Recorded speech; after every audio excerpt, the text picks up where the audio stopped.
The first thing Jon noticed about Dragonstone was that nothing on the island seemed made for men. The towers twisted upward like the claws of some buried beast. The stairways had been cut through black rock that still held the memory of fire, and the stone figures crouching along the battlements possessed faces too narrow, too cruel, and too knowing to have been carved by ordinary masons. Even the air seemed strange. Salt blew from the sea, yet beneath it lingered a dry mineral heat, as though the mountain at the island's heart breathed through unseen cracks. Jon stepped from the boat with Davos at his shoulder and a dozen uneasy men behind them. Their swords had been surrendered before they reached the upper causeway. Davos had complained with the weary resignation of a man who knew complaining would change nothing. Jon had said little. He had come to ask a foreign queen for weapons buried beneath her castle. Pride would not help him. Neither would steel. Tyrion waited on the shore with Missandei and several Dothraki guards. The wind worried at the hand's cloak, but his smile remained composed. "The bastard of Winterfell," Tyrion said. "The dwarf of Casterly Rock." Jon clasped his forearm. For a moment, Dragonstone became less alien. "You have done rather well for yourself," Tyrion observed. "So have you." "Have I? I seem to recall owning more comfortable rooms the last time we met." Davos studied the fortress looming above them. "Comfort's not the first word that comes to mind." "No," Tyrion admitted. "But the queen has other virtues." Missandei stepped forward. "Her grace awaits you." Jon had taken only 3 strides toward the stairway when the sky darkened. At first he thought a cloud had crossed the sun. Then the men behind him cried out, and a sound like the tearing of the world rolled over the island. Drogon descended from the clouds. The dragon's wings beat once, and the force drove spray from the rocks in glittering sheets. Davos stumbled. 2 northern men fell to their knees. The Dothraki guards laughed and shouted in their own tongue, delighted by the terror around them. Jon did not move. Drogon swept across the bay, vast enough to blot out the towers for a heartbeat. Black scales shone like hammered iron. Red glowed beneath the ridges of his throat. His tail struck the air, and the sound cracked like a siege engine. "He does this sometimes," Tyrion said, though his voice had lost its casual ease. The dragon should have flown over them. Instead, he turned. Drogon circled once above the beach, his head angled downward, his eyes fixed upon Jon. Something cold moved through Jon's stomach. "Your Gracie's dragon appears interested in you," Davos murmured. "That makes 2 of us," Jon said. The second descent was slower. Drogon came down upon the shore between Jon and the staircase, claws gouging trenches through wet black sand. His body settled with a weight that trembled through Jon's boots. The northern horses, tethered beside the boats, screamed and strained against their ropes. Missandei spoke sharply to the Dothraki, ordering them back. Tyrion raised one hand, though whether he meant to calm the dragon or the men, Jon could not tell. Drogon lowered his head. His nostrils opened. Heat washed over Jon, carrying the scent of smoke, scorched meat, and something older than either. Every lesson Jon had ever learned about survival told him to step away. Every instinct urged him to bow, run, or reach for a sword that was no longer at his hip. He did none of those things. He had faced the dead at Hardhome. He had stood beneath a charging giant. He had woken upon a table with murderers' knives still aching in his body. If this was the place where his road ended, he would not spend his final moment crawling. Drogon moved closer. A low sound vibrated inside the dragon's chest. It was not a growl. Jon had heard Ghost make something similar when puzzled by an unfamiliar scent. The dragon inhaled. Jon felt the pull of air against his cloak. Then Drogon stopped. His burning eyes narrowed. His pupils contracted until they were thin black cuts within the red. Jon stared back. The world around them faded. He no longer heard the sea or the shouts of frightened men. He heard only a deep rhythm, slower than a human heart, and powerful enough to stir the air between them. Drogon's head lowered further. Not in threat. in recognition. The dragon's jaw came to rest less than an arm's length from Jon. One horned ridge almost touched the sand. Steam drifted from his nostrils. Jon did not know why he raised his hand. Davos caught his sleeve. "Perhaps don't." Jon looked at him. "I am only saying," Davos continued, "that I have seen men make poor decisions around fire." The corner of Tyrion's mouth twitched, but his eyes remained fixed on the dragon. Jon freed his arm and extended his hand. The heat grew stronger as his palm approached the scales above Drogon's snout. He expected the dragon to recoil. He expected flame, teeth, or a movement too swift for thought. His hand touched black scale. Drogon closed his eyes. A murmur passed through those watching. The scale beneath Jon's palm was not smooth. It was hard, ridged and warmer than sunlit stone. Yet the flesh beneath it shifted with each immense breath. The dragon released a low, resonant sound that Jon felt inside his ribs. Images flashed across his mind without warning. Snow falling upon red leaves. A woman's hand stained with blood. A silver harp abandoned among pale blue flowers. A tower beneath a burning southern sky. Fire spiraling upward around a cradle. Jon pulled his hand back. Drogon's eyes opened. The dragon lifted his head but did not look away from him. On the stairway above stood Daenerys. Jon had seen beautiful women before. He had loved one. Yet the queen on the steps seemed less like a woman than another piece of Dragonstone brought to life. Pale against black rock, still despite the wind, silver hair moving around a face from which all expression had vanished. 3 of her guards stood behind her. None had drawn weapons. Perhaps they knew weapons were meaningless. Daenerys descended 1 step. Drogon turned toward her. The great head rose, and the dragon gave a softer rumble. She laid a hand against the side of his jaw. Her gaze remained on Jon. "What did you do?" she asked. Jon lowered his arm. "Nothing. I have watched men approach my dragons with courage. I have watched men approach them with fear. I have watched them burn both kinds." Her voice was calm, but the calm had edges. "Drogon has never greeted a stranger this way. I didn't ask him to." "No," Daenerys said. "You did not." Drogon shifted. His long neck curved between them. For one strange moment, the dragon seemed to study the two of them together. Tyrion cleared his throat. "Perhaps we might continue this conversation somewhere less likely to develop opinions of its own." Daenerys withdrew her hand. Drogon rose onto all 4 limbs, towering over them. The dragon looked once more at Jon, then sprang into the air. The downdraft filled the shore with sand and salt.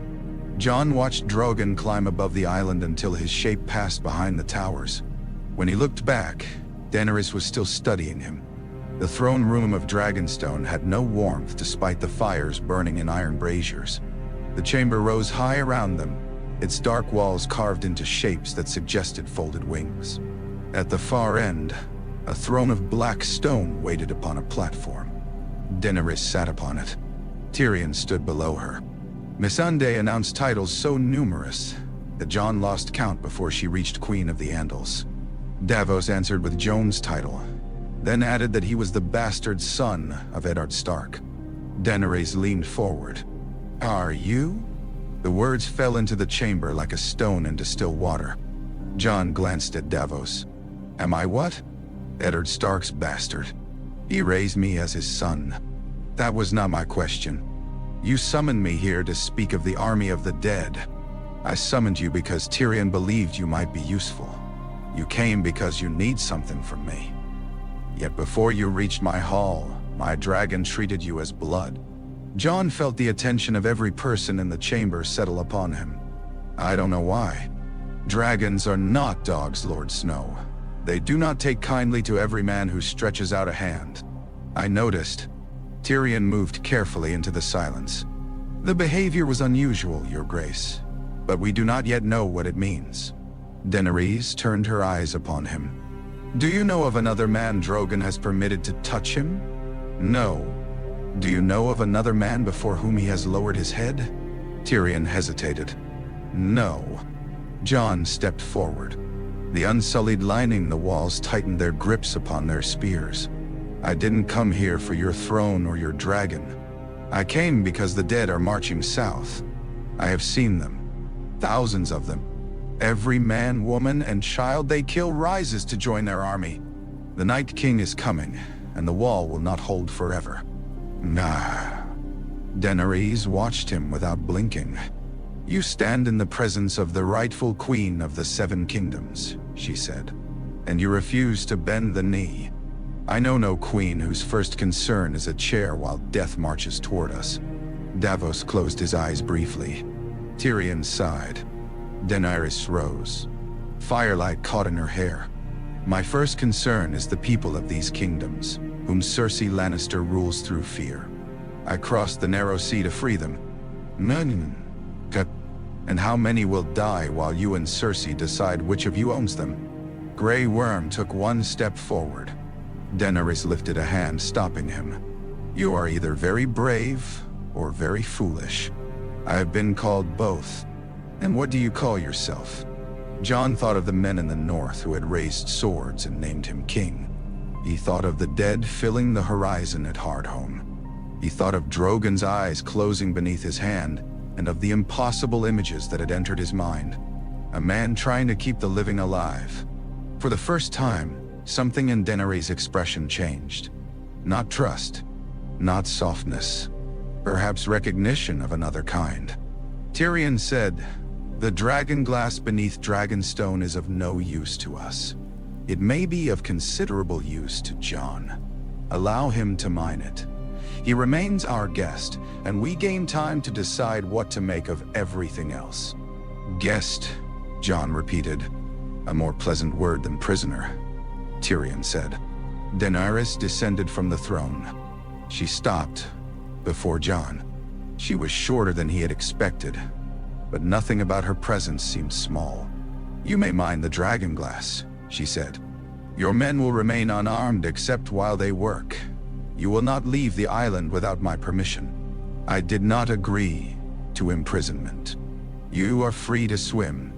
Jon held her gaze. Behind the walls, or perhaps far above them, a dragon roared. The sound rolled through the chamber. Daenerys looked toward the ceiling. Then she looked back at Jon, and the unease in her eyes was more revealing than anger would have been. "Tonight," she said, "you will tell me everything Eddard Stark ever said about your mother. My father said nothing. Then we will begin with that." She turned and walked away. Jon remained where he was until Davos came beside him. "That," Davos murmured, "could have gone worse." "How?" "The dragon might have eaten you." Jon watched Daenerys disappear through a doorway behind the throne. "I'm not certain he wanted to." "No," Davos said quietly. "That is the part worrying me. That night Jon dreamed of a woman he had never known. She lay in a bed beneath a ruined tower while winter roses withered in her hands. Her dark hair clung to a face pale with pain. Beyond the walls, men shouted and steel rang against steel, yet she heard none of it. She looked directly at Jon, not as a stranger, as a mother. "Promise me, Ned," she whispered. Then fire filled the room. Jon woke with his hand pressed to his chest. A roar echoed across Dragonstone. Another answered it. When Jon crossed to the narrow window, he saw two dragons circling the moonlit mountain. Rhaegal was one. Drogon was the other. The black dragon broke from the circle, descended toward the fortress, and landed upon the tower opposite Jon's window. For a long while, dragon and man regarded one another through the darkness. Then Drogon bowed his head. Daenerys found Jon on the eastern terrace before dawn. Rain had passed during the night, leaving the black stones slick beneath a colorless sky. Far below, waves struck the cliffs with a sound like distant thunder.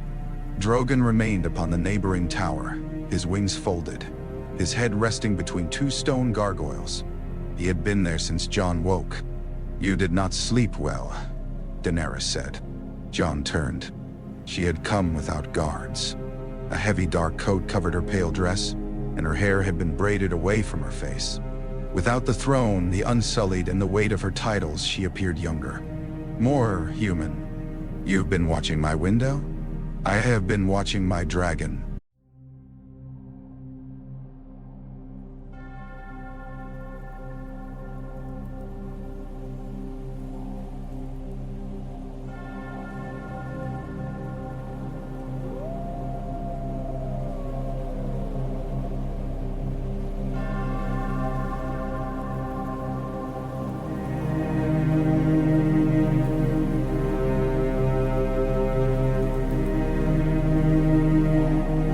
Drogon opened one eye.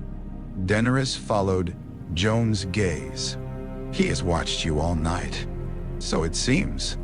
Do you dream of dragons? Jon considered lying. Something in her expression warned him against it. I dream of fire. What kind of fire? The kind that remembers things. She waited. Jon looked toward the sea. A tower. A woman. Blue flowers. I heard her speak to my father. What did she say? That was the strange part. She didn't speak to him as a wife speaks to her husband. She called him Ned. Daenerys moved nearer. And what did she ask of him? Jon's jaw tightened. I don't know. You do. He turned sharply. You summoned me here to discuss an enemy that can end the world. Instead, you ask me about dreams and dead women. Because my dragon has decided you matter. I did not ask to matter to him. No one asks a dragon for anything. Daenerys crossed to the parapet. Drogon's head shifted, following her. When I first touched him, she said, he was no larger than a dog. He bit at my hand. His teeth drew blood. Even then, he never lowered his head to me. He knows you are his mother. He knows I am his rider. There was a difference in the way she said it. One Jon did not fully understand. You believe he thinks I'm a dragon rider? I believe he smells something in your blood. My blood is Stark blood. Perhaps. The word irritated him more than an accusation would have. You know nothing of me. I know you were raised by the man whose closest friend ended my family's rule. I know you were named a bastard, sent to the edge of the world, murdered by your own men, and raised again. Nay, Eddard. Jon looked at her. Tyrion told me, she said. He talks too much. Tyrion considers that one of his finer qualities. He should reconsider. Daenerys almost smiled. Drogon lifted his head. His gaze moved beyond them toward the mountain. A second roar answered from within the clouds. Rhaegal emerged first, green wings cutting through the mist. Viserion followed, pale gold against the gray. The dragons descended toward the beach, circling one another.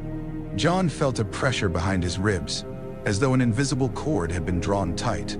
Rhaegal turned in the air. The green dragon looked directly at him. Daenerys saw it. Come, she said.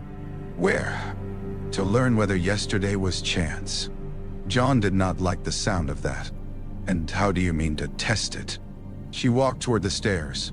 By introducing you properly. Davos was waiting in the lower yard when they emerged.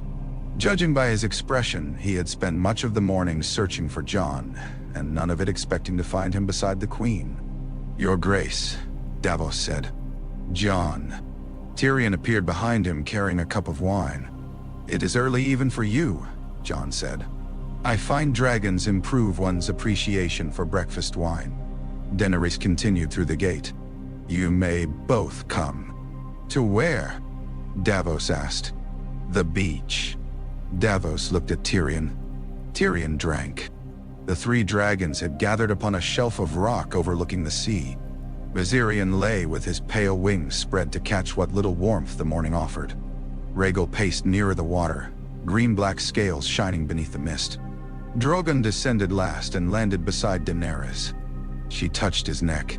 Stay behind me, she told Jon. Jon folded his arms. You brought me here to see what they do. I brought you here alive. I would prefer you remain that way. She spoke a word in High Valyrian. Drogon lowered himself, allowing her to climb along the ridges of his shoulder. She did not mount fully. Instead, she stood against his side, one hand curled around a horn. Come closer. Davos muttered something unfit for a royal beach. Jon walked forward. Drogon watched but did not move. When Jon came within reach, the dragon extended his head and breathed against him. The heat stirred Jon's cloak. Daenerys studied every movement. "Touch him," she said. Jon laid a hand against Drogon's jaw. The dragon's eyes half closed. The Viserion raised his head. Rhaegal stopped pacing. Jon's breath caught. The green dragon approached. He moved with a different energy from Drogon. Where the black dragon seemed to carry a furnace within him, Rhaegal possessed the restless alertness of a hunting wolf. His scales were dark green along the back, fading toward bronze beneath his throat. His eyes shone gold. He came toward Jon without looking at Daenerys. "Rhaegal," she warned. The dragon ignored her. Drogon's head rose. A low sound passed between them. Rhaegal stopped before Jon. "Do not move," Daenerys said. "I've heard that before." Rhaegal sniffed him. The dragon's breath smelled of sulfur and salt. Jon thought of Ghost meeting a stranger at Winterfell, circling first, deciding whether the scent belonged. Rhaegal pressed the side of his snout against Jon's chest. Jon staggered back one step. Davos swore. Daenerys slipped down from Drogon's shoulder. Rhaegal lowered himself until his head rested against the stone at Jon's feet. Viserion gave a long, echoing cry. The dragon's voices shook loose pebbles from the cliff. Tyrion's wine cup remained suspended halfway to his mouth. "I confess," he said, "that appears less like chance." Daenerys approached Rhaegal. The green dragon allowed her hand upon his neck, yet his attention remained fixed on Jon. "His name was chosen for my brother," she said. Jon looked at her. "Rhaegar. You know the name. Every child in the north knows it. Rhaegar Targaryen kidnapped Lyanna Stark. My father rode south to demand her return. Aerys burned his father and brother. War followed. And Daenerys' face hardened. That is the history Robert Baratheon allowed your father to tell. It is the history men died for. Men often die for lies. And queens often call truth a lie when it displeases them." Drogon growled. Jon felt the vibration through the ground. Daenerys' eyes flashed, but she did not answer immediately. Rhaegal rose and moved between them. Not aggressively, deliberately. The green dragon's wing opened just enough to separate Jon from Daenerys. No one spoke. Daenerys stared at Rhaegal. Hurt crossed her face so quickly Jon might have imagined it. She had raised these creatures from birth. She had walked into fire for them. Yet Rhaegal had placed himself between her and a man he had known for less than a day. Jon stepped around the wing. "He is not choosing against you." Daenerys looked at him. "I don't know what he is doing," Jon continued. "But he's not your enemy. You speak with great confidence for a man who yesterday claimed to know nothing of dragons. I know animals. They do not always mean what frightened men think they mean." "None." "Gutty. They are not animals." "No," Jon said. "They are not." Rhaegal's head followed him. Daenerys walked away from the dragons, toward the edge of the cliff. Tyrion joined her. They spoke too quietly for Jon to hear. Davos came beside him. "Your mother," Davos said. Jon looked over.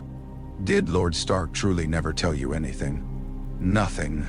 Not a name." "No." Davos watched Rhaegal. Perhaps someone should have asked why. Jon's hands curled. He had asked.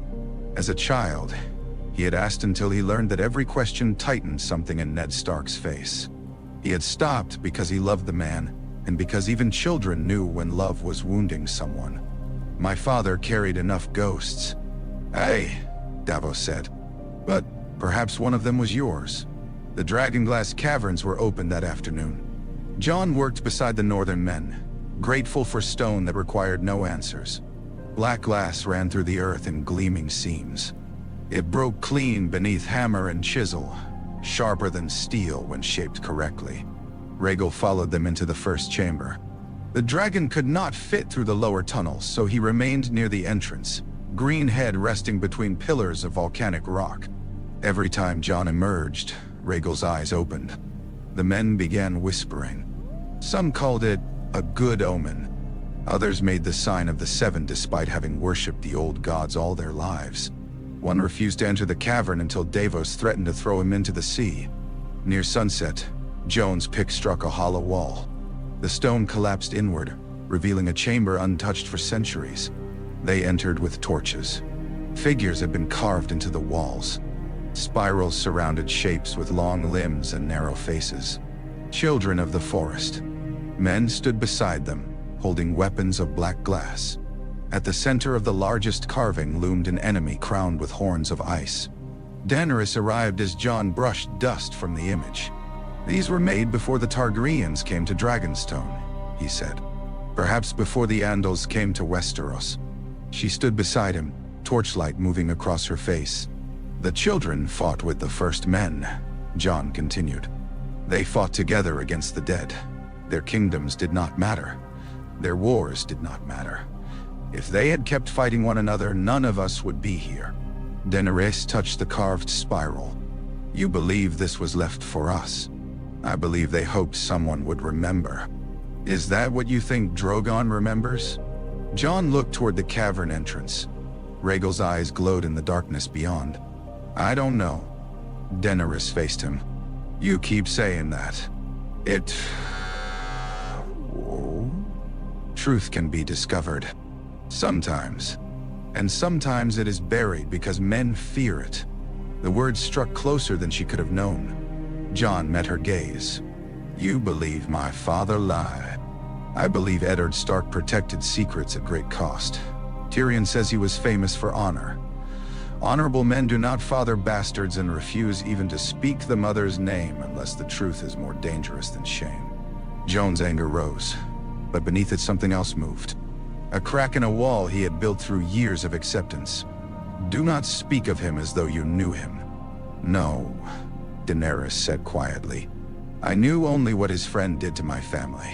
Perhaps that also means I was told only half a story." Rhaegal rumbled from the entrance.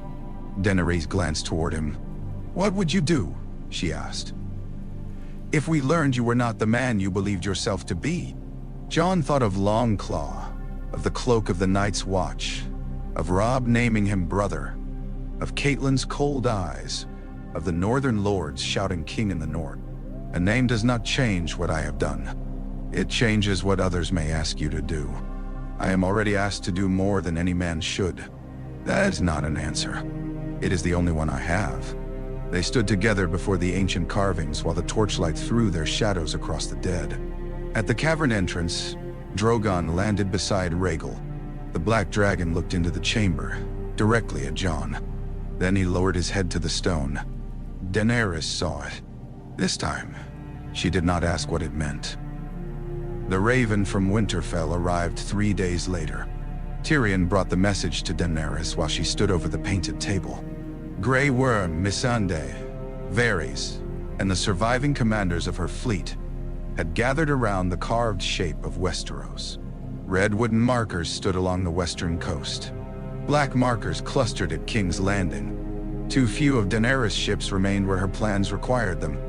Casterly Rock had fallen, but the victory had proved hollow. The Lannisters had stripped the fortress of food and gold before Grey Worm's assault. Euron's fleet had burned the ships that should have carried the Unsullied away. Highgarden had been taken. Lady Olenna was dead. Daenerys stood at the head of the table, one hand braced against the stone.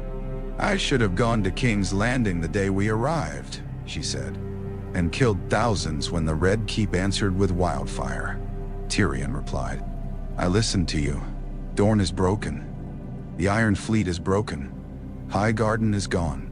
Tyrion accepted each word as though she had struck him with it. "Yes, and still you ask me to wait. I ask you not to become the weapon your enemies claim you are." Daenerys looked toward the open doors. Beyond them, Drogon perched upon a sea stack while Rhaegal and Viserion hunted above the water. Perhaps weapons are what win wars. Jon stood apart from the table. He had not been invited to the council, but Daenerys had ordered him summoned after the message from Highgarden. Tyrion had asked his opinion of an attack on King's Landing. "Take the armies in the field," Jon said. Leave the city. Varys raised one brow. An elegant distinction. Armies have a habit of hiding behind walls. No, Nabai. Then draw them out. How? Cersei must feed the capital, cut the roads from the Reach, burn her supply wagons, not her people. Let every soldier in her army know your dragons could have killed them and did not. Daenerys studied him. You would have me frighten them. I would have you give them a choice. Did you give Ramsay Bolton's army a choice? No. Jon's voice.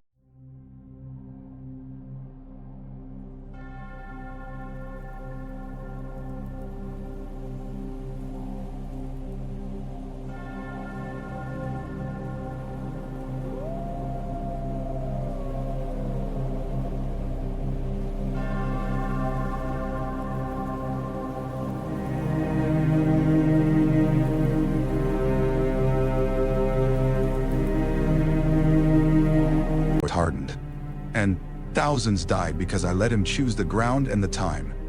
Davos, standing near the doors, looked down. He had heard Jon speak of the battle only once. Daenerys touched a red marker near the Rosarat. You believe fear can be measured. Everything in war is measured. Food, men, horses, time. Fear should be no different. Tyrion nodded slowly. Strike the army returning from Highgarden. Destroy its supplies. Demand surrender before using dragonfire. And if they refuse? Daenerys asked. Jon looked at the black markers. Then they made their choice. Varys unfolded the raven message he had been holding. This arrived from Winterfell, he said. It is addressed to Jon. Jon crossed the chamber and took it. The seal bore the direwolf. The writing was unfamiliar, careful, and unusually straight. Jon, you must return to Winterfell when you can. There are truths Father carried for you that I have now seen. You were born at the Tower of Joy. Lyanna Stark was your mother. Your father was Rhaegar Targaryen. Bran died too. Jon read the message twice, then a third time. The chamber grew distant. He became aware of Davos asking his name, of Tyrion stepping nearer, of Daenerys watching with terrible stillness. Jon folded the parchment. What does it say? Daenerys asked. Nothing. The lie sounded pathetic even to him. Davos approached. Jon. He handed Davos the message. Davos read it. His weathered face changed. Oh, he said. Tyrion extended a hand. Davos did not give him the parchment. Daenerys descended from the head of the table. What truth did Eddard Stark carry? Jon turned away. The door seemed impossibly far. He walked toward them. Grey Worm shifted to bar his path. Move, Jon said. Grey Worm looked to Daenerys. Let him go, she ordered. Jon passed through the doorway and out into the wind. Rhaegal found him above the Dragonglass caverns. Jon had climbed until the castle disappeared behind the shoulder of the mountain. The path ended upon a shelf of black rock overlooking the sea. He stood there with the raven message clenched in his fist. Lyanna Stark. His mother had not been some nameless tavern girl. She had been the woman whose disappearance shattered a kingdom. Rhaegar Targaryen. The Prince Robert had killed upon the Trident. The Prince Ned Stark had gone to war against. The prince whose sister now ruled Dragonstone. Jon laughed once without humor. A dragon's cry answered. Rhaegal landed behind him. The impact sent fragments of rock skittering over the cliff. Jon did not turn. Did you know? Rhaegal lowered his head. Of course you did. The dragon came beside him. His eye, larger than a shield, reflected Jon's small dark figure. All my life, Jon said. I was told the stain was mine. Rhaegal breathed. Heat rolled across the cliff. Jon opened the parchment again. The words did not change. Lyanna Stark was your mother. He remembered the statue in Winterfell's crypt. A young woman carved in stone, a crown of winter roses upon her lap. Ned had brought him there once when Jon was 6. He had stood before Lyanna's tomb longer than before any other. Jon had asked whether she had been kind. Ned's eyes had filled with a grief Jon did not understand. Yes, his father had said. She was kind. Father. Die. The word broke something. Ned Stark had lied to Robert Baratheon, to Catelyn, to his king, his wife, and the whole realm. He had endured dishonor in silence. He had allowed the woman he loved to hate a child who was not his. He had done it because Robert would have smashed that child's skull against a wall if he learned Rhaegar's son lived. Jon sank to one knee. Rhaegal lowered his head until the bronze scales beneath his jaw touched the rock. A hand came to rest upon Jon's shoulder. Daenerys stood behind him. He had not heard her approach. "Leave me," Jon said. "No? Duh." He nearly laughed again. "Queens are unaccustomed to hearing that word. I have heard it more often than you imagine." She looked at the message in his hand. "May I?" Jon gave it to her. Daenerys read. The wind strengthened. Her silver hair streamed behind her. When she reached the final line, her fingers tightened around the parchment. "My brother," she said. Jon stared at the sea. "Bran believes your father was Rhaegar. Bran does not believe things. He sees them." "How?" "I cannot explain it." "Convenient." Jon rose. "You think I forged it?" "I think a raven arrived at the precise moment my armies suffered defeat, declaring the king in the north to be the son of the last Targaryen prince. I did not send it." "No? But someone did. My brother. Your cousin, if this is true." Jon turned on her. Pain flickered across her face, but suspicion remained. "You asked for truth," he said. "Now you have it. I have a claim written on parchment. I do not want your throne. Men say many things before others crown them. The Northern Lords crowned me. I did not ask them. And yet, you accepted. Because they needed someone to lead them against the dead. So you say?" Rhaegal growled. Daenerys looked toward the dragon. "Do not." Rhaegal's lips drew back from his teeth. Jon stepped between them. "Enough." The word left him with more force than he intended. Rhaegal fell silent. Daenerys stared. Jon stared as well. The dragon lowered his head. Not to Daenerys. To Jon. "Die." A shadow passed overhead. Drogon descended, landing at the opposite end of the cliff. Viserion came after him, pale wings gleaming in the thin sunlight. All three dragons faced Jon. Daenerys' face lost its color. The dragons did not bow together. They did not need to. Drogon lowered his head first. Rhaegal followed. Then Viserion. Jon stood before them with the sea at his back, and Lyanna's truth between himself and the queen. Daenerys read the message again. "My brother had no son," she whispered. "Perhaps he did. He was married to Elia Martell. Then I'm still a bastard." She looked up. That would not matter to them. Drogon's gaze moved from Jon to Daenerys. For the first time since she had hatched them, the mother of dragons appeared afraid of what her children knew. Tyrion and Davos reached the cliff moments later. Both stopped when they saw the dragons. Tyrion looked at Jon, then at Daenerys, then at the parchment in her hand. "I assume," he said slowly, "that the message was not an invitation to supper." Daenerys passed it to him. He read in silence. Davos stood beside Jon. "How are you?" Jon watched the dragons. "I don't know." That appears to be a popular answer on this island. Tyrion finished reading and folded the letter carefully. Bran's claim would require proof. "Sam may find it," Jon said. "He is at the Citadel. Then we should pray he does not shout it from the tallest tower. I do not care who hears." Tyrion's expression sharpened. "You should. I'm not interested in crowns. Crowns are often interested in men who would rather avoid them." Daenerys looked toward Rhaegal. "Why did my brother name you?" Jon frowned. "He did not," she said. "I did. Rhaegal was named in memory of Rhaegar.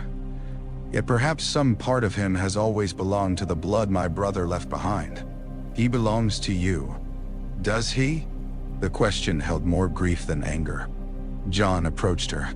You gave him life, and he bows to you. He bowed to both of us. Not in the same way. Drogon shifted closer. His head moved between Jon and Daenerys. The black dragon breathed over them, enveloping both in furnace heat.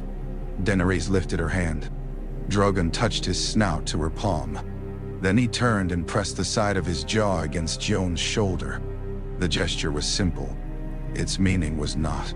Tyrion watched with narrowed eyes. Perhaps we have misunderstood. Daenerys looked at him. Drogon did not lower his head because he had found another ruler, Tyrion said. He lowered it because he found family. The word hung between them. Family. Daenerys closed her eyes. For most of her life, family had been a cruel brother, a dead mother, whispered stories, and the ashes of a dynasty. She had believed herself the last.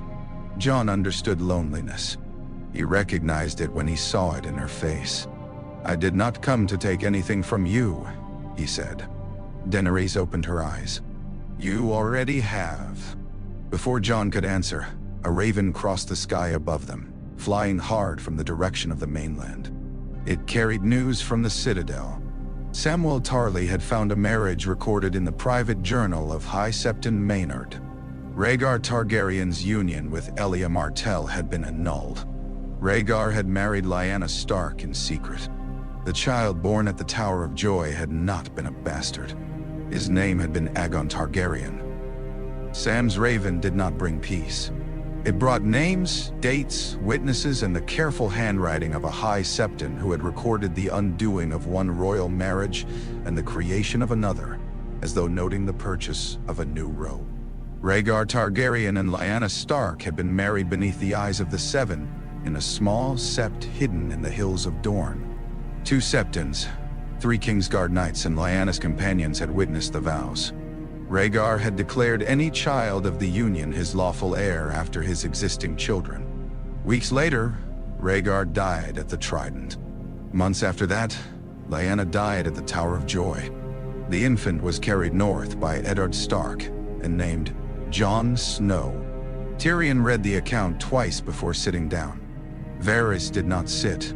He moved to the far side of the painted table and stared at Jon with the solemn attention of a man watching history sharpen a knife. Daenerys remained near the windows. Drogon's shape passed through the clouds beyond them. You have the stronger claim, Tyrion said at last. Jon stood beside Davos. I have no claim. That is not how claims work. I do not want it. That is also not how they work. Daenerys turned. Leave us. Grey Worm hesitated. All of you. Tyrion looked at Jon. Your grace. Now. The chamber emptied. Davos was the last to go. He placed a hand briefly on Jon's arm before the doors closed behind him. Jon and Daenerys stood alone beside the carved kingdoms. She had removed every red marker from the table. Do you believe it? She asked. I believe Ned Stark was my father in every way that mattered. That was not my question. I believe he would not have carried such a lie without reason. Then you are Aegon Targaryen. No. You can reject a crown. You cannot reject your birth. Jon looked down at the shape of the north carved into the stone. All my life, I wanted to know my mother's name. I thought knowing would make something whole.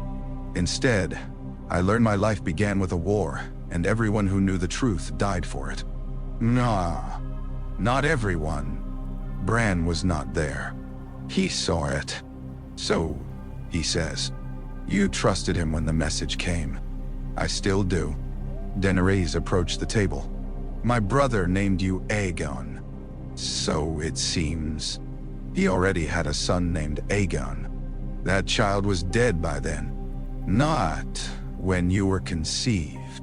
Jon's jaw tightened. I cannot answer for him. No, you cannot.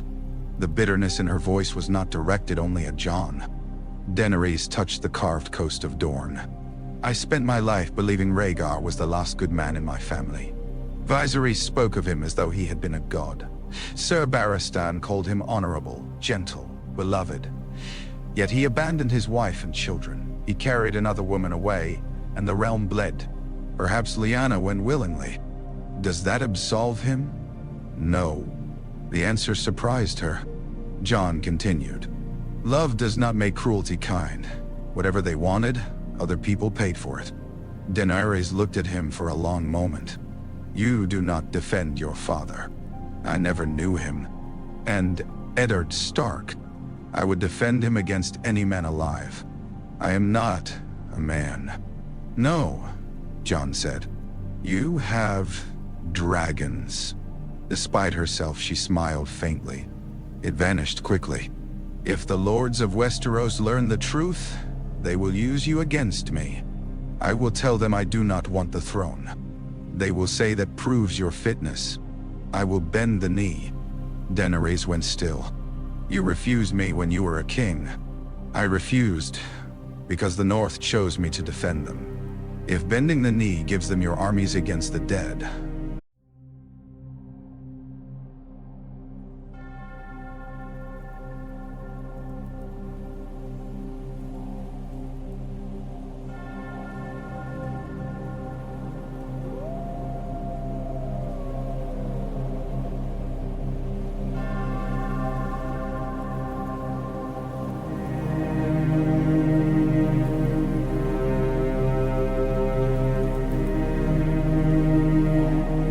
do it. None. You would kneel because you are afraid of your own name. I would kneel because dead men do not care who has the better claim. Her eyes searched his face. And afterward. If there is an afterward, you may sit on your chair. It is not a chair.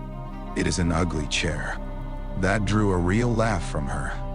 Brief and unwilling. Then Drogon roared outside, and silence returned. Daenerys walked past Jon toward the balcony. He will not let you kneel, she said. Jon followed. He is a dragon. He does not decide who I obey. He may decide whom others believe you should obey. Drogon rested in the courtyard below. Rhaegal lay nearby, green wings folded tightly. Viserion slept upon a tower. Daenerys looked at Rhaegal. He has waited outside your chambers every night. So has Ghost when I've been injured. Rhaegal is not your direwolf. No. Maybe your dragon. Jon shook his head. I have no wish to ride one. You touched a dragon on the shore without knowing whether he would burn you. That was different. How?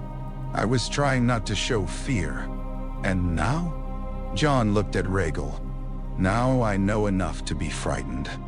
Daenerys turned toward him. Good. Only fools feel no fear before dragons. You don't. I am afraid every time I climb onto Drogon. He had not expected the admission. You hide it well. A queen learns. What would mounting Rhaegal prove? To the world? Everything. To us? Perhaps nothing. No. Then there is no reason. There is every reason. Jon understood. Daenerys needed to know whether the dragons had merely recognized his blood, or whether one had chosen him. She needed the uncertainty ended before rumors carried it beyond Dragonstone. So did Tyrion. So did Varys. Jon did not care about the throne. He cared very much about the living. If Rhaegal would carry him, the North would have another dragon when the dead came. When? He asked. Daenerys looked toward the mountain. Now. The ridge above the eastern cliffs had been chosen because no towers stood close enough to be struck by wings. Word spread despite Daenerys' command for secrecy. By the time Jon reached the ridge, northern miners had gathered below the path. Unsullied lined the lower yard.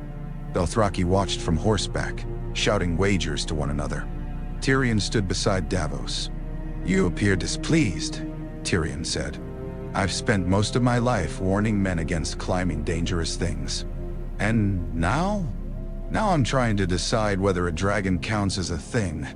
Rhaegal waited upon the ridge. Daenerys approached him first. She placed her palm against his snout and spoke softly in High Valyrian.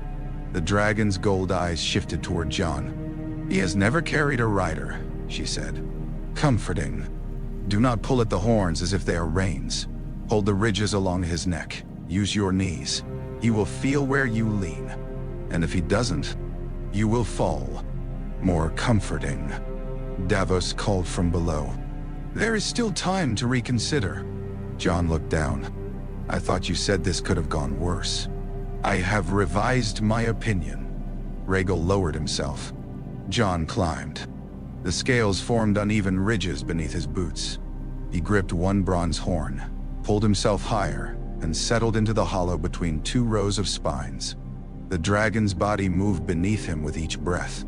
Jon had ridden horses since childhood. This was nothing like a horse.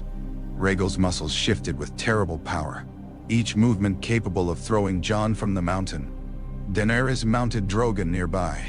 She watched him across the space between the dragons. "Hold tightly," she said. Rhaegal sprang.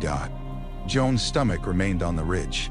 The dragon dropped from the cliff before opening his wings. Wind struck Jon with such force that his eyes flooded. Dragonstone rushed downward. The sea filled the world. Then Rhaegal climbed. Jon clung to the ridges of his neck as the dragon rose through rain and mist. The island became a black shape beneath them. Towers dwindled. Men vanished. Fear seized him. Then it changed. The wind no longer struck him. It carried him. Rhaegal's wings moved like the sails of a living ship, each beat lifting them higher. Jon leaned left without thinking. Rhaegal turned left. A laugh tore from Jon's throat. It surprised him more than the flight. Drogon climbed beside them, Daenerys silver and black upon his back. She looked across. Jon could not hear her over the wind, but he saw her smile. Rhaegal rolled. Jon nearly died. He flattened against the dragon's neck while the horizon spun. Rhaegal released a triumphant cry. Drogon answered and surged ahead. The dragons raced toward the clouds. Viserion joined them from above. For the first time since their hatching, 3 dragons flew with 2 riders. They circled Dragonstone, green, black, and gold weaving through the gray sky. Rhaegal did not need commands. Jon felt the dragon's intentions moments before each turn. He felt hunger when a school of fish churned near the surface. He felt irritation when Drogon passed too closely. Beneath those simpler sensations lay something vast and ancient, a mind shaped by fire, sky, and memories not entirely its own. Rhaegal remembered another rider. Not clearly, not as a face, as music. A harp beneath stars. A man with silver hair singing to a dragon that had not yet been born. Jon gasped. Rhaegal banked toward the island. They landed upon the ridge with enough force to crack stone. Jon slid down the dragon's side. His legs failed when his boots touched the ground. Davos caught him. "You laughed," Davos accused. "I did not. You were heard in Dorne." Daenerys dismounted from Drogon. The gathered Dothraki had fallen silent. Grey worms stared at Jon with a soldier's new calculation. Varys looked troubled. Tyrion looked ill. Rhaegal nudged Jon's back, nearly sending him to his knees again. Daenerys approached. "No one can know," she said. The northern miners exchanged glances. Tyrion surveyed the dozens of witnesses. A splendid beginning to secrecy. Daenerys ignored him. Her eyes remained on Jon. "You rode him as though you had done it all your life. I nearly fell." "So did I." Drogon stepped forward. The black dragon looked at Jon, then at Rhaegal. A deep rumble moved through his chest.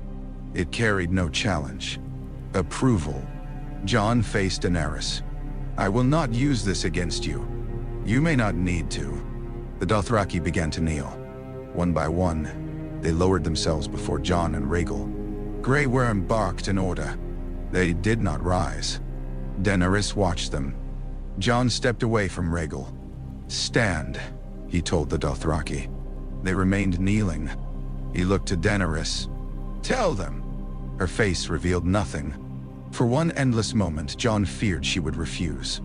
Then she spoke in their tongue. The Dothraki rose, but the way they looked at Jon had changed.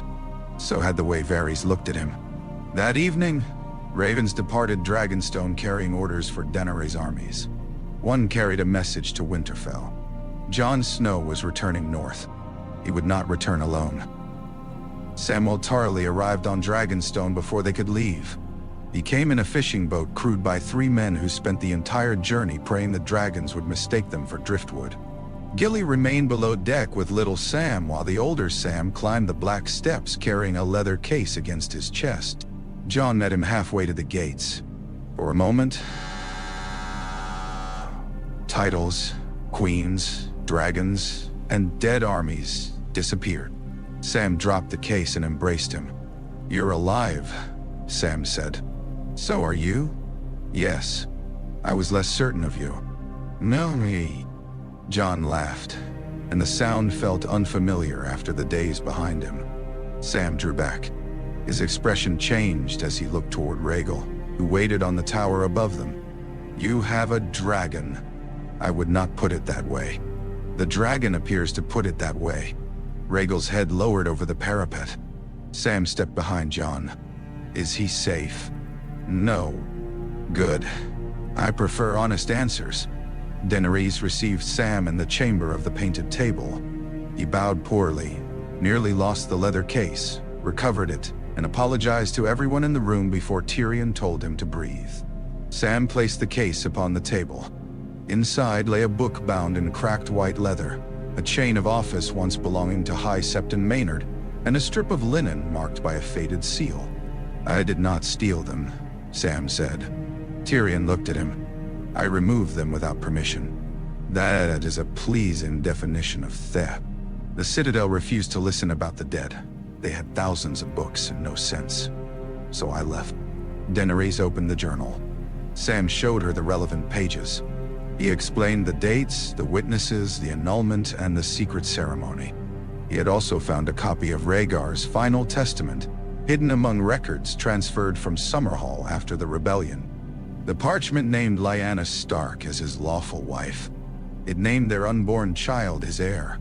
The seal was unmistakable, the 3-headed dragon of the Crown Prince.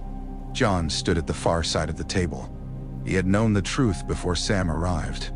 Yet, knowledge carried through visions and ravens was different from seeing the dead prince's mark pressed into wax. His father's mark. "Why Aegon?" Jon asked. Sam looked uncertain. Rhaegar wrote that the dragon must have 3 heads. He believed names carried power. He had already named his son Aegon. Yes, that boy was murdered. Sam lowered his eyes. Jon looked at the seal. Perhaps Rhaegar believed names could replace people. Daenerys closed the journal. "We cannot judge the dead by answers they can no longer give. We judge them by what they leave behind. Then judge him by leaving you. He left a kingdom in flames." Her gaze sharpened.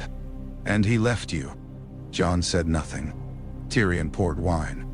"The legal question is settled." "There was no question," Jon said. "To you, perhaps. To every lord in Westeros, there will be no greater question. I will not claim the throne." Varys stood near the hearth, hands folded in his sleeves. A man's desires are seldom sufficient to stop history. Jon turned toward him. "You advised one king after another. Did history stop for any of them?" "No." "Then perhaps you should stop pretending to speak for it." Tyrion coughed into his cup. Varys inclined his head. "A fair wound." Daenerys dismissed everyone except Jon. Sam resisted until Jon assured him he would meet Gilly before nightfall. Tyrion departed reluctantly. Varys lingered near the door, his gaze moving between the 2 Targaryens. "Leave," Daenerys said. The door closed. She picked up Rhaegar's testament. "Your existence would have ended Robert's rebellion before it began, had the truth been known. Or made it bloodier. You were the lawful heir. I was an infant. Infants have worn crowns. And other men ruled through them." Daenerys moved toward the window.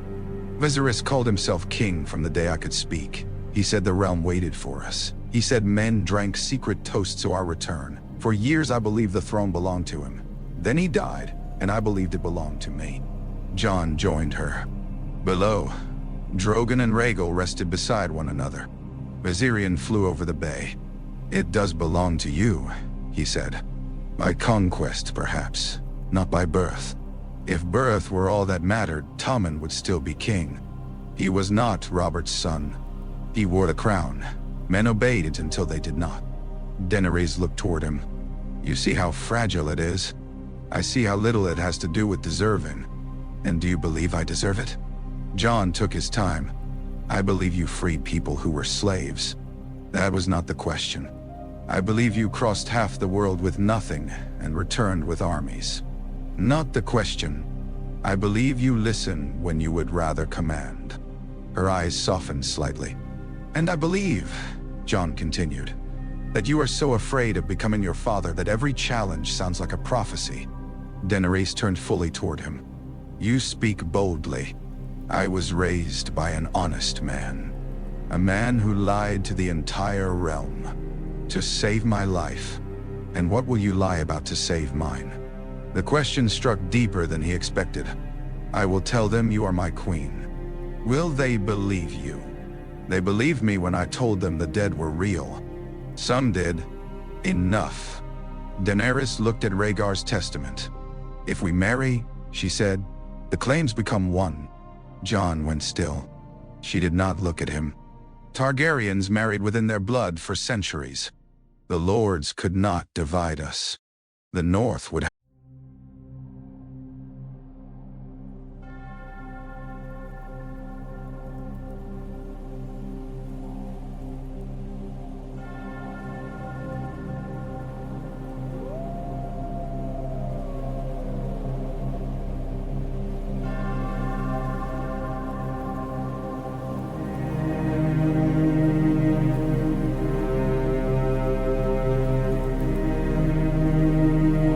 have its king. My followers would have their queen. Nay, Eddard, you are my father's sister. Yes, that matters to me. It did not matter to our ancestors. I am not our ancestors. No, she said quietly. Neither am I. The idea stood between them, practical and impossible. Jon had felt drawn to her since the cavern. He had tried not to name it. She possessed courage, pride, temper, and a loneliness that answered his own. But desire was one thing. Blood was another. So was duty imposed by men who treated marriages like chains binding kingdoms. "I will not marry for a chair," he said. "Nor will I." "Then why say it?" "Because Tyrion will. Varys already has." Jon's anger stirred. "They spoke to you. They speak even when silent." Drogon raised his head outside. A deep rumble rolled through the glassless window. Daenerys stepped closer to Jon. "He does not fear you. He has little reason to fear anyone. He feared Viserys." Jon frowned. "Drogon was an egg when my brother lived," she said. "Yet when I speak Viserys' name near him, he grows restless. Dragons remember blood. Perhaps they remember more." Rhaegal remembers music. Her breath caught. "What?" "When I wrote him, I heard a harp. I felt someone singing beneath the stars." Daenerys stared. "Rhaegar played the harp," she whispered. "So I've been told. My mother said he could make women weep with a single song. Barristan said he played in the streets of King's Landing disguised as a minstrel and gave the coins he earned to orphanages." Jon looked at Rhaegal. He left memories in a creature that never met him. Blood remembers blood. Daenerys reached toward Jon's face, stopping before she touched him. "You have his eyes in certain light. My eyes are gray. So were his at dusk." Her hand fell. The intimacy of the moment unsettled them both. Jon stepped away. "We leave for the north tomorrow. Tyrion believes I should strike the Lannister army first. Tyrion still thinks this is an ordinary war. And you? I think every day we delay gives the Night King more soldiers." Daenerys crossed to the painted table. If I take all 3 dragons north, Cersei will seize the south. If you stay south, there may be no realm left to seize. She will call it retreat. Let her. She will tell the kingdoms I fled before the rightful heir." Jon struck the table with his palm. "I am not your enemy." The sound echoed. Drogon roared outside. Daenerys did not flinch. "No," she said. "You are more dangerous than an enemy." Jon stared at her. "An enemy can be hated. An enemy can be defeated. You ask nothing, threaten nothing, and the world still turns toward you." "Hey, and that's it's she. Kanda. I cannot stop men from seeing what they choose to see, but you can choose what they see you do." Jon understood. He drew his sword. Daenerys' eyes widened. He placed Longclaw upon the painted table. Then he knelt. The stone was cold beneath his knee. "I, Jon Snow, king in the north, born Aegon Targaryen but raised as the son of Eddard Stark, named Daenerys of House Targaryen my queen. I pledge my sword, my loyalty, and the strength of the north in the war for the living, so long as you defend my people as your own." "No." Daenerys stood motionless. Drogon's roar faded. Rhaegal answered with a long cry. Jon looked up. "Do you accept?"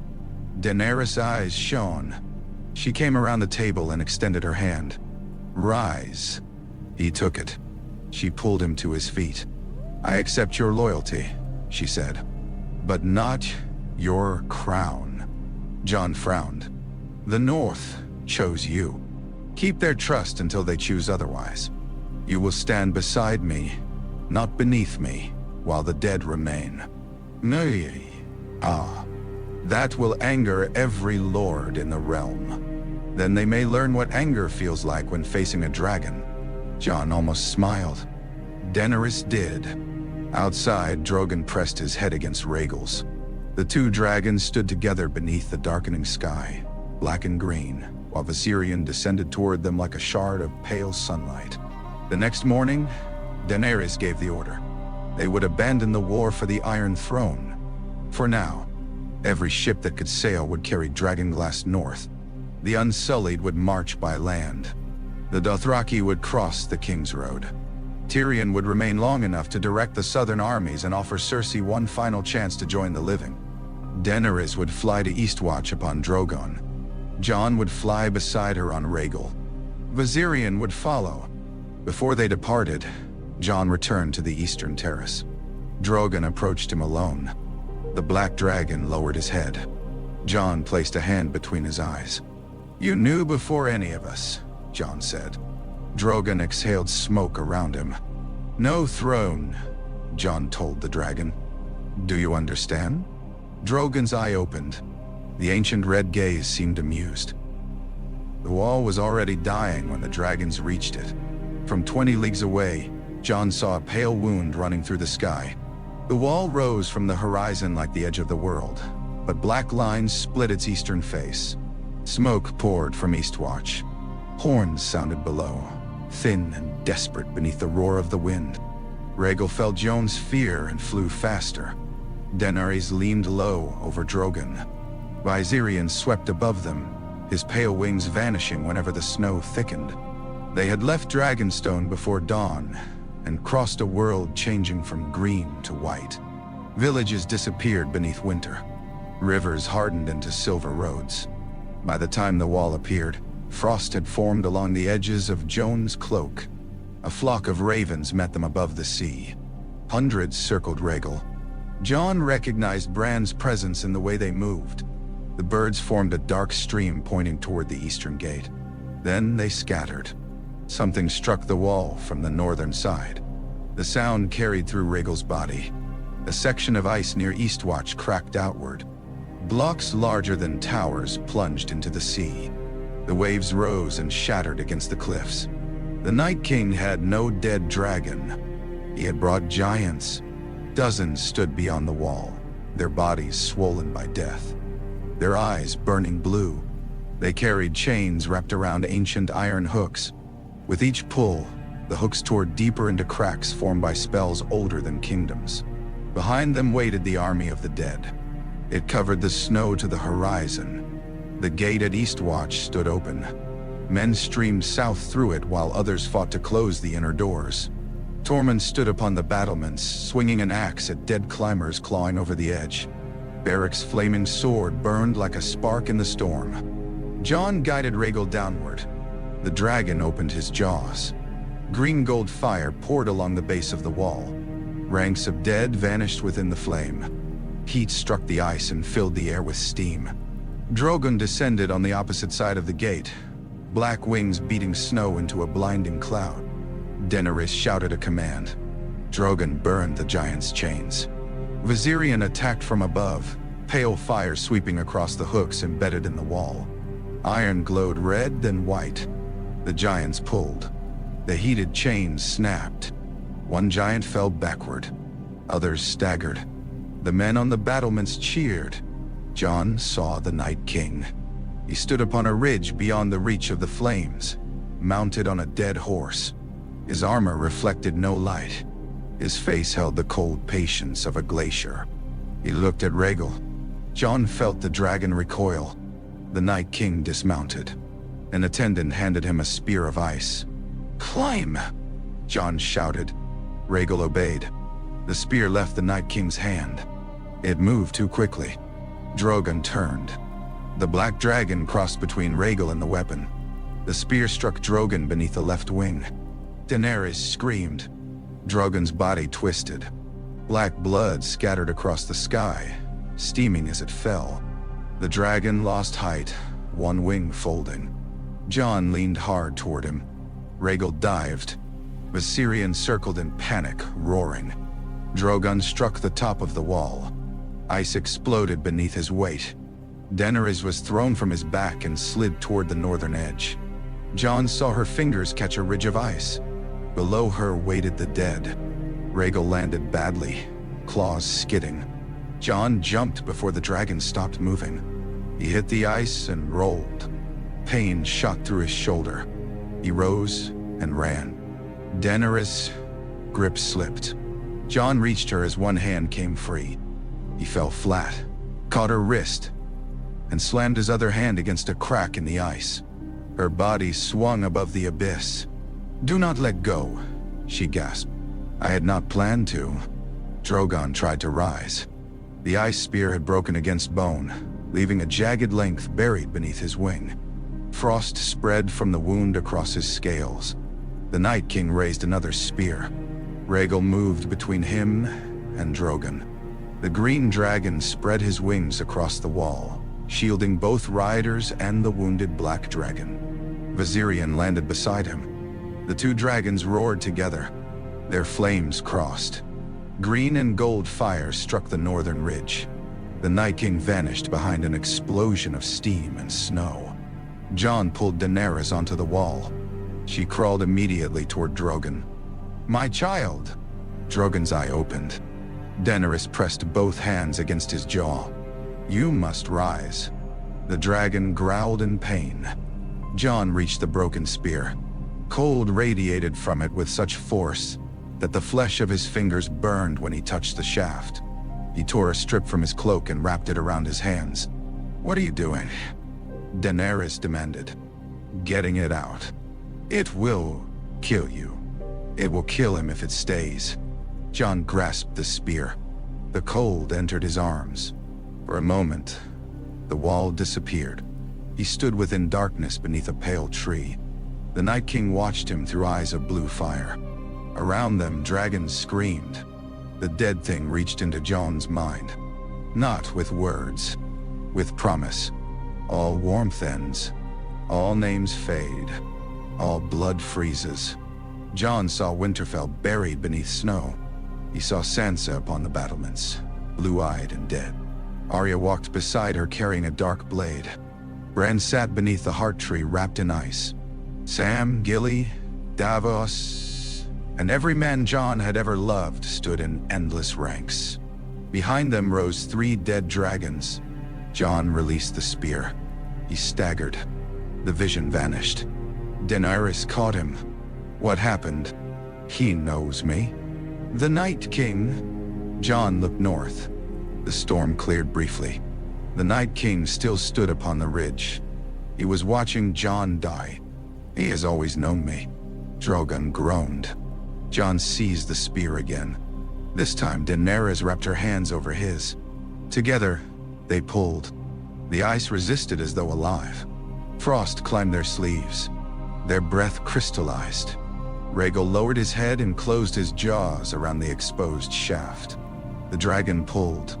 The spear came free. Drogon roared. Black blood poured across the wall, but the spreading frost stopped. Daenerys pressed her forehead against his scales. "You saved him," she whispered. "He saved me first." The dead surged toward the gate. Tormund reached them with Beric and 6 black brothers. "You brought dragons," Tormund shouted. Jon rose unsteadily. "You seem surprised. I asked for men. Men are coming. How many? Every man we can find." A tremendous crack split the air. The wall east of them shifted. The Night King had not relied only on chains. The dead giants climbed over one another at the base, driving enormous wedges of black stone into the fractures.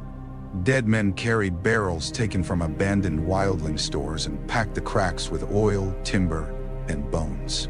Blue fire appeared among them. Not dragon fire. Cold flame. It spread through the fractures, freezing and expanding, forcing ancient ice apart from within. Bran's ravens descended again. They circled Jon and formed a single word upon the snow. "Go." Jon looked at Tormund. "How many escaped?" "Most. Not all. Get everyone south." Tormund looked at Drogon. "Can that one fly?" Daenerys climbed to her feet. "He will." Drogon tried to extend his wounded wing. The limbs shook. "He cannot," Jon said. "He must." Rhaegal pressed his body against Drogon's side. Viserion moved to the other. The dragons braced their wounded brother.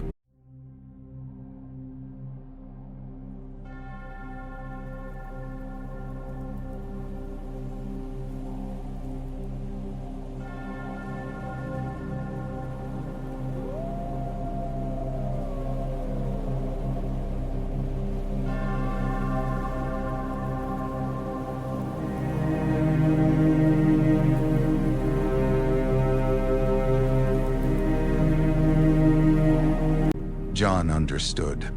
They can help him into the air. Daenerys looked at him. "And if he falls?" "He won't." The cracking deepened. A section of the wall collapsed half a league east. Ice fell in a roaring avalanche. A cloud rose high enough to hide the sky. Through it came the dead. Jon mounted Rhaegal. Daenerys climbed onto Drogon. The black dragon trembled beneath her. Viserion took position beneath Drogon's wounded side, one wing almost touching his. "Now!" Jon shouted. All 3 dragons leapt. Rhaegal struck Drogon's body from below, lifting him. Viserion supported the damaged wing. For several terrible heartbeats, they fell together toward the sea. Then Drogon's good wing opened. They climbed. Below, Tormund and the Night's Watch raced south along the road. The gate at Eastwatch vanished beneath collapsing ice. The army of the dead poured through the broken wall. The Night King walked at their head. He stopped beneath the flying dragons. Jon looked down. Their gazes met across the storm. The Night King raised one empty hand and pointed south. Toward Winterfell, Rhaegal roared. The sound carried over the fleeing men, the fallen wall, and the advancing dead. Drogon answered despite his wound. Then Viserion. 3 living dragons turned south together. The war for the dawn had begun. Winterfell had seen kings arrive before. None had come from the sky. The castle bells began ringing when the dragons appeared above the northern hills. Men abandoned carts in the yard. Horses broke loose from their handlers. Children were rushed indoors, while armed guards crowded the walls, though every man knew the spears in his hands were little more than decoration. Sansa stood before the main gate with Arya at her right, and Bran seated between them. The northern lords had gathered behind. Lyanna Mormont looked too small for the sword at her hip and too proud to notice. Lord Royce watched the sky with open suspicion. Glover muttered prayers. The wildlings cheered. Rhaegal descended first. Snow burst across the courtyard. Jon slid from the dragon's back before the wings had fully folded. His boots struck familiar ground, but Winterfell no longer felt entirely familiar. He had left as Jon Snow, king in the north. He returned as Rhaegar Targaryen, dragon rider and nephew to the queen landing behind him. Sansa crossed the yard. For one heartbeat they simply looked at one another. Then she embraced him. "You were meant to return on a ship," she said against his shoulder. The ship was slower. Arya waited until Sansa released him. She looked Jon over, searching for wounds. "You look terrible. I missed you too." She embraced him fiercely. Bran watched from his chair. Jon approached. "You knew," he said. Bran's eyes held the distance they had acquired beyond the wall. "I saw. You might have told me before I met the dragons. You needed to meet them first." "Why?" "So you would believe?" Jon looked toward Rhaegal. The green dragon lowered his head above the courtyard wall. Daenerys landed upon Drogon outside the gate. The black dragon's wounded wing remained bound with lengths of sailcloth and iron braces fashioned at White Harbor. He could fly, but each landing caused him pain. Viserion descended upon the eastern tower. Daenerys entered the courtyard on foot. Every northern lord went silent. Missandei came behind her, followed by Grey Worm and a small guard of Unsullied. The rest of her armies remained days away. Sansa stepped forward. "Your Grace." Lady Sansa. Their courtesy possessed the temperature of the wall. Sansa looked toward Drogon's bandaged wing. "We heard Eastwatch had fallen." "The wall is broken," Daenerys said. "The dead crossed 3 days ago." Murmurs spread. Jon raised his voice. "Every man who can hold a weapon must be gathered. The dead do not sleep. They do not stop to eat. We may have weeks. We may have days." Lord Glover pushed forward. "And what of the Southern Queen? Are we expected to trade one war for another?" Daenerys faced him. "I left my war in the south to fight yours." "Ours?" "Hers," Jon said. "Mine. Yours. Every living man's." Glover pointed toward Rhaegal. "And is it true, what the ravens say?" The courtyard became still. Jon had hoped for time with his family before the question came. Hope had become an expensive habit. "Yes." Sansa's face revealed nothing. Arya's eyes narrowed. Jon continued. "Lyanna Stark was my mother. Rhaegar Targaryen was my father. They were married before I was born." Glover laughed harshly. "Then we crowned a dragon." "You crowned Jon," Lyanna Mormont said. "He has not changed because an old book found him another name. The name makes him heir to the Iron Throne." "I do not want it," Jon said. Several lords exchanged glances. Lord Royce asked, "Do you deny the claim?" "I deny nothing. I refuse the throne." Glover looked toward Daenerys. "Convenient for her." Drogon growled outside the gate. Men stepped back. Daenerys raised her hand without turning. Drogon fell silent. "I did not command Jon to refuse anything," she said.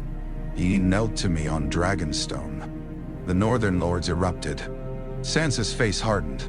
"You gave away the north?" "I pledged our forces in exchange for hers. We named you king, and I will answer for it when the dead are defeated." "You may not survive to answer," Glover said. "Then the argument will be brief." Arya almost smiled. Bran spoke. Drogon recognized him before Jon knew. Every eye turned toward him.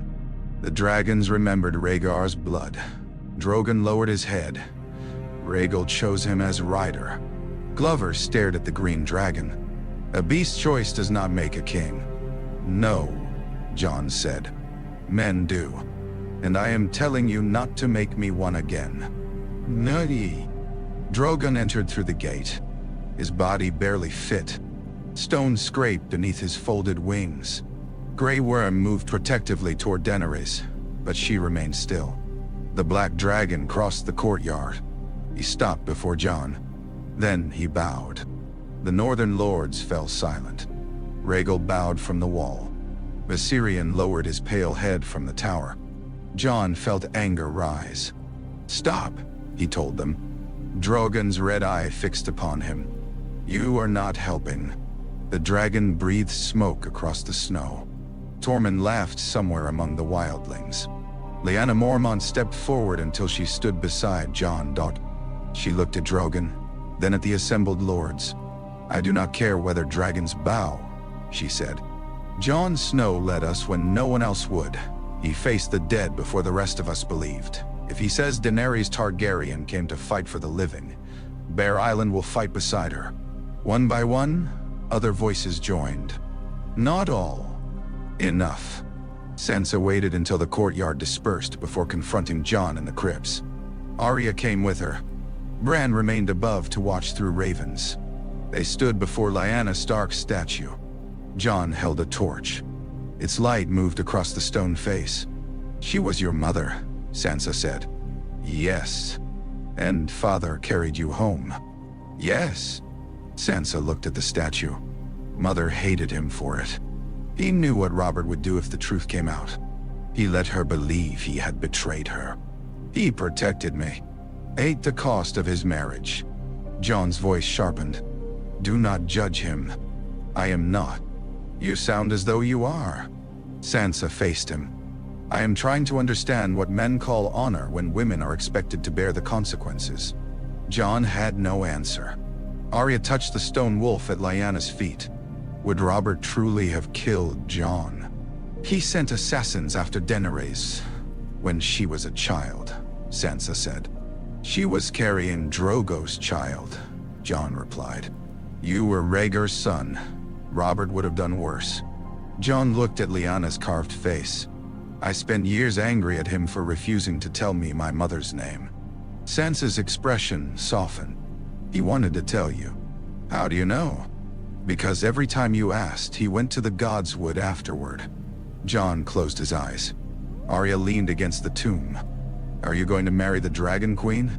Jon looked at her. What? What? She is your aunt," Arya said. "Targaryens did that." Sansa gave her a look. "I asked what everyone is thinking." "No," Jon said. "Because she is your aunt?" "Yes." "Or because she wants your crown?" "I do not have a crown." "You keep saying that," Sansa said. "Crowns do not vanish because a man dislikes them." Jon turned toward her. "You sound like Tyrion. That is unfortunate for both of us." She gave up her war to come north. "And what will she expect afterward?" "Loyalty. From you or from the north?" "Both." Sansa lowered her voice. "People love you. That makes you dangerous to her." "Nah. I have no intention of betraying her." "I know. That makes you more dangerous, not less. Men trust the man who does not reach for power." Jon looked from one sister to the other. "Is that what you believe? That I should claim the throne?" "No," Arya said at once. Sansa took longer. "I believe you should survive." Footsteps sounded beyond the crypt. Davos entered with Brienne. "A rider has come from the south," Brienne said. "Whose rider?" Sansa asked. "His own." Jaime Lannister waited in the Great Hall. He had come without banners, armor, or escort. Snow melted upon his dark cloak. His golden hand rested on the table before him. Daenerys stood at the far end of the hall with Grey Worm and Tyrion. The moment Jaime saw Bran, all color left his face. Bran regarded him calmly. "The things we do for love," Bran said. Tyrion looked between them. "I have the impression there is a story I have not heard." "There is," Bran replied. Jaime swallowed. "I came to fight." Daenerys' voice was ice. "You murdered my father." "I did." "You fought against me at the Blackwater Rush." "I did." "You attacked my dragon." "I did." "Why should I not burn you where you stand?" "Because Cersei lied." The room quieted. Jaime continued. She has no intention of sending her armies north. Euron has sailed for Essos. He is bringing the Golden Company. Cersei means to let the dead destroy you, then kill whatever remains. Tyrion closed his eyes. Jaime looked at him. You knew she might. I hoped she would choose differently. She never has. Daenerys stepped nearer. And you abandoned her? Yes. For honor. Jaime glanced toward Brienne. For the living. Bran moved his chair forward. He pushed me from a tower, he said. Every northern sword left its sheath. Jaime did not move. Jon looked at Bran. Why? I saw them together. Sansa understood first. Revulsion crossed her face. Daenerys looked toward Tyrion. Tyrion stared at his brother. You said you were hunting. I lied. Jon approached Jaime. The man who had crippled Bran stood before him. One hand, no sword, and no excuse. You came knowing he was here, Jon said. Yes. You knew he would tell us. Yes. Why? Because the dead are coming, and I am tired of choosing which sins are convenient. Jon looked toward Bran. What do you want? Nothing. He tried to kill you. He failed. That does not forgive him. No, Bran said. But we need him. Daenerys watched Bran with unease. How can you know? I have seen the walls of King's Landing beneath green fire. Jaime is there. Jaime stared at him. Bran turned his gaze toward Daenerys. So are you? The dead reached Winterfell at sunset. They came without horns, banners, or war cries. One moment the northern fields were empty beneath falling snow.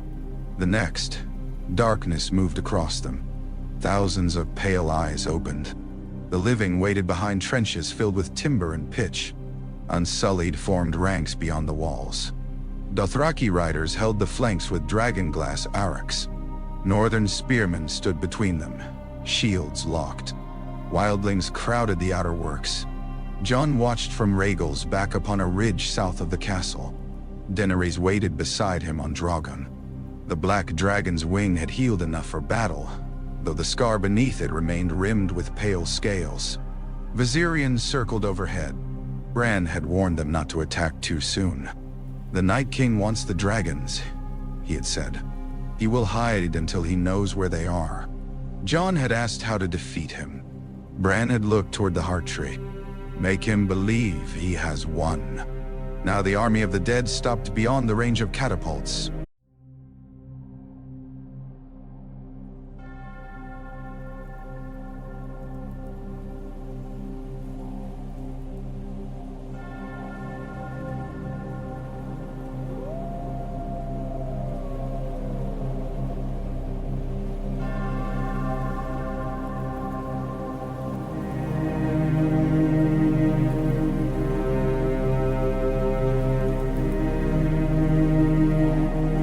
Silence spread. The living shifted uneasily. Tormund sat upon his horse below Jon, staring into the dark. I liked them better when they screamed. A single figure appeared between the armies. Melisandre walked from the southern road wearing red. Davos saw her from the walls. His face became stone. She approached the Dothraki and raised both hands. Words in High Valyrian carried through the stillness. Fire ran along every dragonglass blade. Thousands of burning weapons lifted. The Dothraki roared. They charged. Jon felt Rhaegal tense beneath him. Wait, he whispered. The riders became a river of fire flowing into darkness. For several heartbeats, the flames revealed dead faces, raised weapons, and horses colliding with bodies that did not fear them. Then the lights began to vanish. One by one, hundreds at a time. The final burning Arak disappeared. Silence returned. Jorah Mormont rode from the darkness with fewer than 50 Dothraki behind him. Now, Jon said. Rhaegal leapt. Drogon followed. Dragonfire struck the dead. Green and red flame carved burning roads through the army. Viserion descended from above and poured gold fire across the center. The dead did not retreat. They climbed over the burning remains of those before them and continued toward Winterfell. The catapults released. Stones of dragon glass shattered among the advancing ranks. Unsullied lowered spears. Northern archers fired burning volleys. The dead struck the living lines. The sound was not like battle. It was like a wave breaking against stone. Jon guided Rhaegal along the eastern flank. Fire swept beneath them. Dead giants collapsed. Whites burned in hundreds. Yet the darkness beyond remained full. The Night King had brought every corpse gathered during his long march. Wildlings from Hardhome. Rangers lost beyond the wall. Men dead for thousands of years beneath the snow. Bears, wolves, horses and creatures whose bones belonged to older ages. The storm began. Clouds rolled from the north with unnatural speed. Snow swallowed the battlefield. Winterfell vanished. Jon could no longer see Drogon. Daenerys! The wind carried his voice away. Rhaegal climbed. A shape passed above them, Viserioned. Then blue light flashed through the clouds. An ice spear missed Rhaegal's neck by feet. The Night King stood upon a dead giant's shoulders. The giant moved through the army below, carrying him like a living siege tower. Jon leaned forward. Rhaegal dived. The Night King raised another spear. Drogon emerged from the storm and struck the giant from the side. Black claws tore through dead flesh. Daenerys shouted as Drogon carried both giant and Night King into the snow. The Night King fell, landed upon his feet, and vanished among the dead. Rhaegal turned. Jon saw Winterfell's eastern wall collapse beneath a dead giant. Whites poured into the castle. "The gods would," Jon said. Rhaegal obeyed. Bran waited beneath the heart tree. Theon and the last Ironborn formed a ring around him. Dragonglass arrows filled the snow. Dead men pressed through the trees. Arya moved along the wall above, trying to reach the godswood. She fought without wasted movement, slipping between grasping hands. Behind her came the Hound and Beric. The castle's trenches remained dark. Daenerys had lit them twice, but the storm smothered the flames. Melisandre stood before the final trench with her palms extended. She spoke again. Nothing happened. The dead rushed closer. Davos watched from the gate tower. Melisandre closed her eyes. Fire burst from her hands. The trench ignited across the entire field. A wall of flame rose around Winterfell. For a moment, the dead stopped. Inside the castle, the crypts shook. The ancient Stark dead had risen. Sansa and Tyrion sheltered among women and children while stone tombs broke open around them. The dead kings of winter clawed from burial wearing rusted crowns and remnants of iron swords. Sansa drew the dragonglass knife Arya had given her. Tyrion held another. "Perhaps the crypts were not our finest idea," he said. Sansa faced the approaching dead. No. They fought beside one another in the dark. Above, Jon reached the godswood. Rhaegal landed among the trees, crushing dead beneath his claws. Fire filled the path behind Arya. "Go!" Jon shouted. Arya saw him. She ran toward Bran. The Night King entered the godswood. The flames beyond the trees bent away from him. The dead stopped fighting. Across Winterfell, every white became still. The sudden silence terrified Jon more than the battle. The Night King's lieutenants followed him beneath the red leaves. Behind them came ranks of dead, forming an aisle. Theon stood alone before Bran. His last arrow was gone. Bran looked at him. "You are a good man." Theon's face broke. Then he charged. The Night King caught his spear, turned it and drove the shaft through Theon's armor. Theon fell beneath the heart tree. Jon drew Longclaw and ran. The Night King turned. Dead men closed between them. Rhaegal breathed fire. The Night King walked through it. Flame curled around his armor without touching him. The dead between Jon and Bran burned, but the Night King continued. He reached for the sword at his back. Jon felt Rhaegal's fear. Not fear for himself. Fear for Jon. The Night King drew an ancient blade of ice. Jon met him beneath the trees. Longclaw struck the frozen sword. The impact threw Jon backward. He rolled and rose. The Night King came at him with impossible speed. Their blades met again. Ice spread along Valyrian steel. Jon's arms shook. The Night King had killed men before men built cities. He did not fight with rage. He fought with certainty. Jon gave ground. The heart tree loomed behind him. Bran remained motionless. Now would be a good time, Jon gasped. Bran's eyes rolled white. Viserion screamed above the castle. The pale dragon's wings locked. For a heartbeat, Bran entered him. Viserion dived through the storm and struck the Night King's lieutenants with golden fire. Their armor shattered. Their bodies became crystal and ash. Thousands of whites collapsed. The Night King turned toward the dragon. Jon attacked. Longclaw cut across the Night King's chest. Armor split, but the blade did not reach whatever lay beneath. The Night King struck Jon aside. Jon fell against the heart tree. The frozen sword rose. Drogon landed in the Godswood. Daenerys remained upon his back, blood running from a cut above her eye. She shouted the command for fire. Drogon opened his jaws.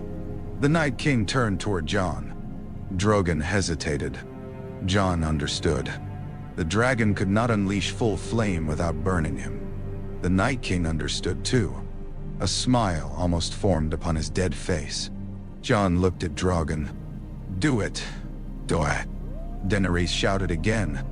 Drogon roared. Jon felt heat gather. The Night King stepped closer, using Jon as a shield. "Do it!" Jon screamed. Drogon released flame. Fire engulfed them both. Jon's cloak ignited. Heat struck his skin, yet beneath it came another sensation. Recognition, blood, answering fire. He did not burn. The Night King did. Not as men burned. Cracks of orange light spread through his armor. Frost hissed from his body. He staggered, lifting one arm against the flame. Jon rose within the fire. Longclaw glowed red in his hand. He drove the blade into the Night King's chest. The dead king seized Jon's throat. Ice spread across Jon's skin. The blade had entered, but the Night King did not fall. His blue eyes blazed inches from Jon's. Then a shape dropped from the red branches. Arya landed behind him. The Night King caught her by the throat before her feet touched the ground. Her dagger fell. She caught it with her other hand. The blade was Valyrian steel. Arya drove it into the crack Jon had opened. The Night King shattered. The force threw Jon and Arya apart. A wave of silence crossed Winterfell. Every dead creature fell. The storm stopped. Snow drifted gently through the red leaves. Jon lay beneath the heart tree, his burned cloak smoking around him. His skin remained whole. Drogon lowered his head. Daenerys slid from his back and ran to Jon. She touched his face, his hands, his chest. "You were inside the fire. So were you once. I am the unburnt." Jon looked at Drogon. The black dragon's red eye filled his vision. "Apparently," Jon said, "it runs in the family." Daenerys laughed and wept at the same time. Arya sat nearby, staring at the place where the Night King had broken. Bran's eyes returned to themselves. "The war is over," Jon said. Bran looked south. "No," he replied. "The long night is over." Beyond the Godswood, bells began ringing. The living emerged from hiding. Men embraced enemies. Wildlings wept beside knights. Unsullied lowered their spears. Dothraki called to a son they had believed they would never see again. Dawn touched the eastern sky. Jorah Mormont died in Daenerys' arms before sunrise. Theon Greyjoy was buried beneath the heart tree with a Stark cloak over his body. Thousands more were carried to pyres beyond the walls. Jon lit the first flame. Daenerys stood beside him. Drogon, Rhaegal, and Viserion watched from the snow-covered hills. When the fires rose, all three dragons lowered their heads. The victory at Winterfell did not unite the Seven Kingdoms. It frightened them. Ravens carried tales south faster than armies could march. 3 dragons had fought above the castle. The dead had broken the wall. The king in the north had stood within dragon fire and lived. The Night King had been destroyed beneath the Heart Tree by a Stark girl armed with Valyrian steel. By the time Jon's forces crossed the neck, the story had changed 100 times. Some claimed Jon had killed the Night King alone. Others claimed Daenerys had raised him from the dead a second time. Septs in the Reach preached that the Targaryens had summoned the darkness so they might appear as saviors. Cersei's messengers declared Jon the true king and Daenerys a foreign usurper holding him under enchantment. Varys watched the rumors spread with the grim satisfaction of a physician whose diagnosis had been proved correct. "They will use your name whether you use it or not," he told Jon. They stood in the yard at Moat Cailin while soldiers moved south along the road. The Unsullied marched in disciplined columns. Dothraki riders ranged across the marshes. Northern men followed direwolf banners beside troops from the Vale. Daenerys had gone ahead upon Drogon to destroy a Lannister force blocking the crossing. She returned without burning a single soldier. The sight of 3 dragons had persuaded the men to surrender. Jon watched Rhaegal tearing meat from an ox. "I will speak before the lords." "And say what?" "That Daenerys is my queen." "You have said it. I'll say it again." Each repetition makes them wonder why it needs repeating. Jon looked at him. "What do you want?" "The realm requires a ruler people will follow." "They follow her." "Some do." "She gave up her war to save them." "They will thank her, praise her, and still fear her." "And they do not fear me?" "They believe they know you. They know a story. Stories rule more effectively than swords." Jon stepped closer. "Are you planning treason?" Varys's face remained calm. "I am planning for the realm. The realm is people, not an idea you can use to excuse betrayal. I served your grandfather until he became a danger. I served Robert until he died. I served Joffrey, Tommen, and your aunt. I have watched rulers confuse loyalty to themselves with loyalty to the people beneath them. And which confusion do you serve now?" Varys looked toward the south. "I do not know." Jon lowered his voice. "Decide before someone decides for you." He walked away. That evening, Daenerys summoned the commanders. The Golden Company had landed at King's Landing with 20,000 men and 2,000 horses. Euron's fleet controlled Blackwater Bay. Qyburn had built hundreds of scorpions along the walls. Cersei had opened the city gates to refugees fleeing the war. "She is gathering shields made of flesh," Tyrion said. Grey Worm's expression did not change. "Then we remove the weapons and take the gates." "The scorpions can kill dragons," Daenerys said. "Drogon survived the Night King's spear," Jon replied. "He barely survived. Rhaegal and Viserion can attack from above the clouds. You and I take the outer engines. Viserion burns the fleet. He has no rider. He follows the others." Jaime stood over the map of King's Landing. "The visible scorpions are not the danger. Qyburn will have hidden more on rooftops and inside."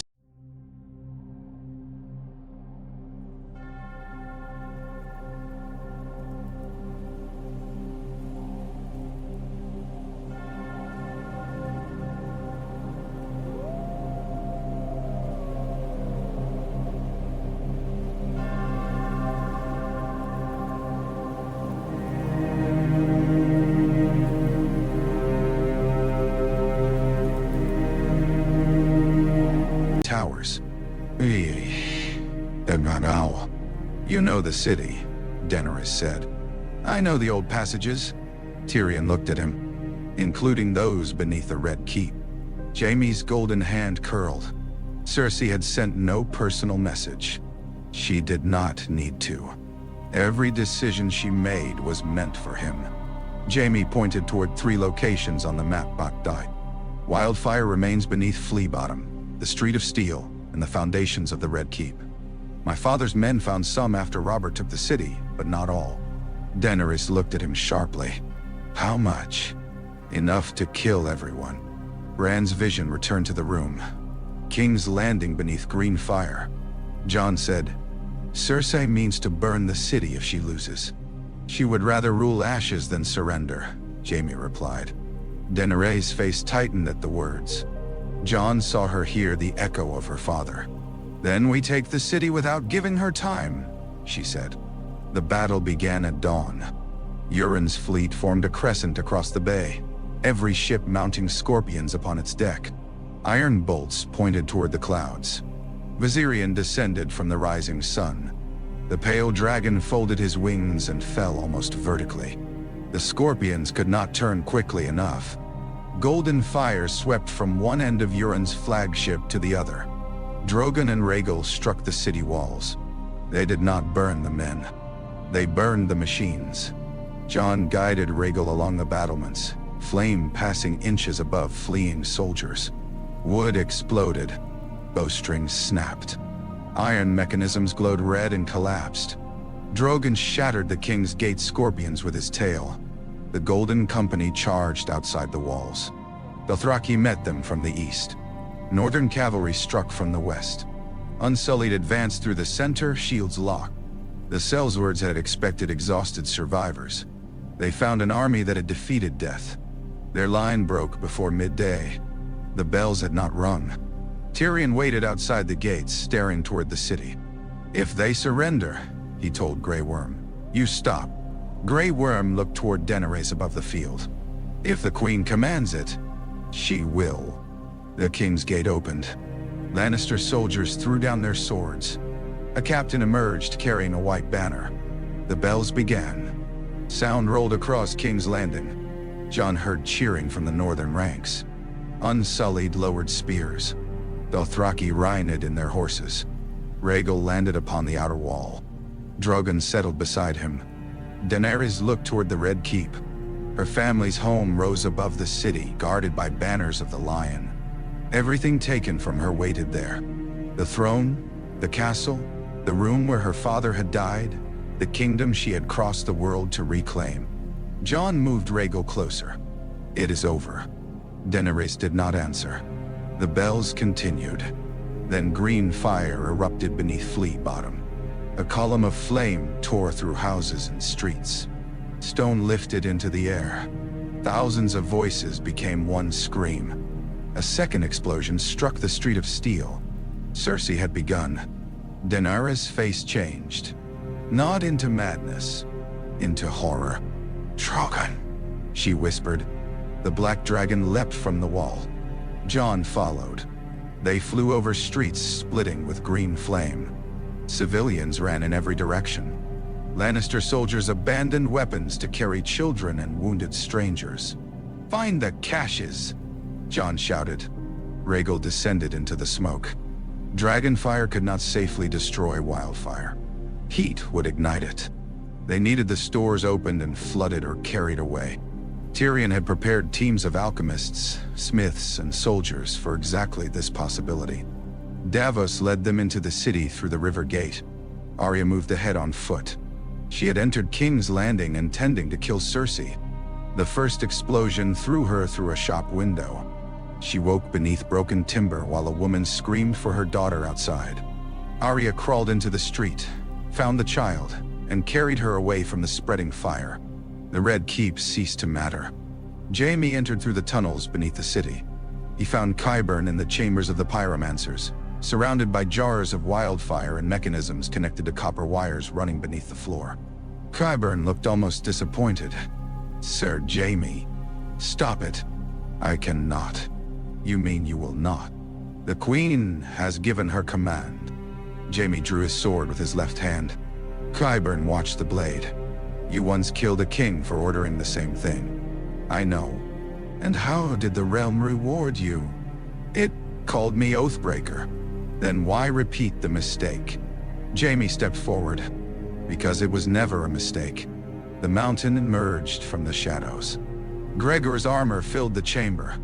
Jaime looked at the dead face behind the visor. "I hoped someone else would kill you." The mountain drew his sword. The fight was brief and brutal. Jaime could not match Gregor's strength.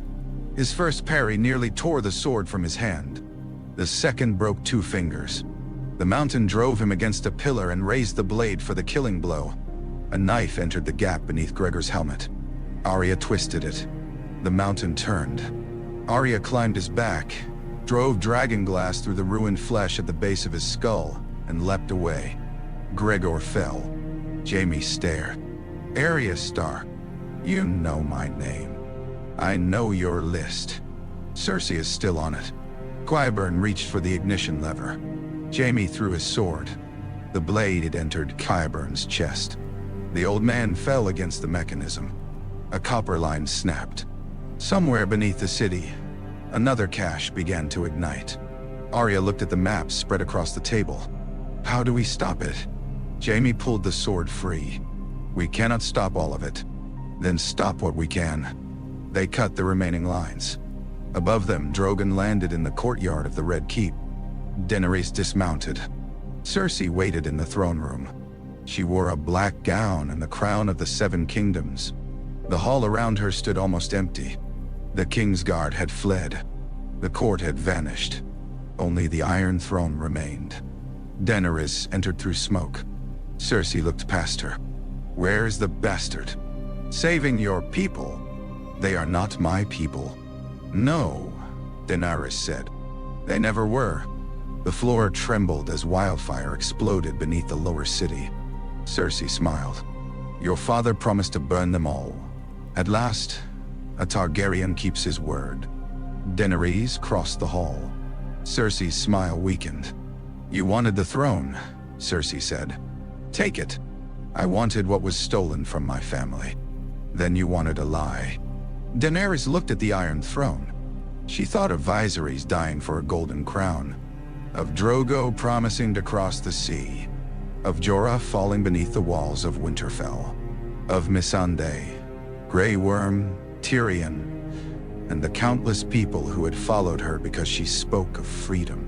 She thought of Jon standing within Dragonfire. The throne is not my family, she said. Cersei's expression twisted. Then what was all this for?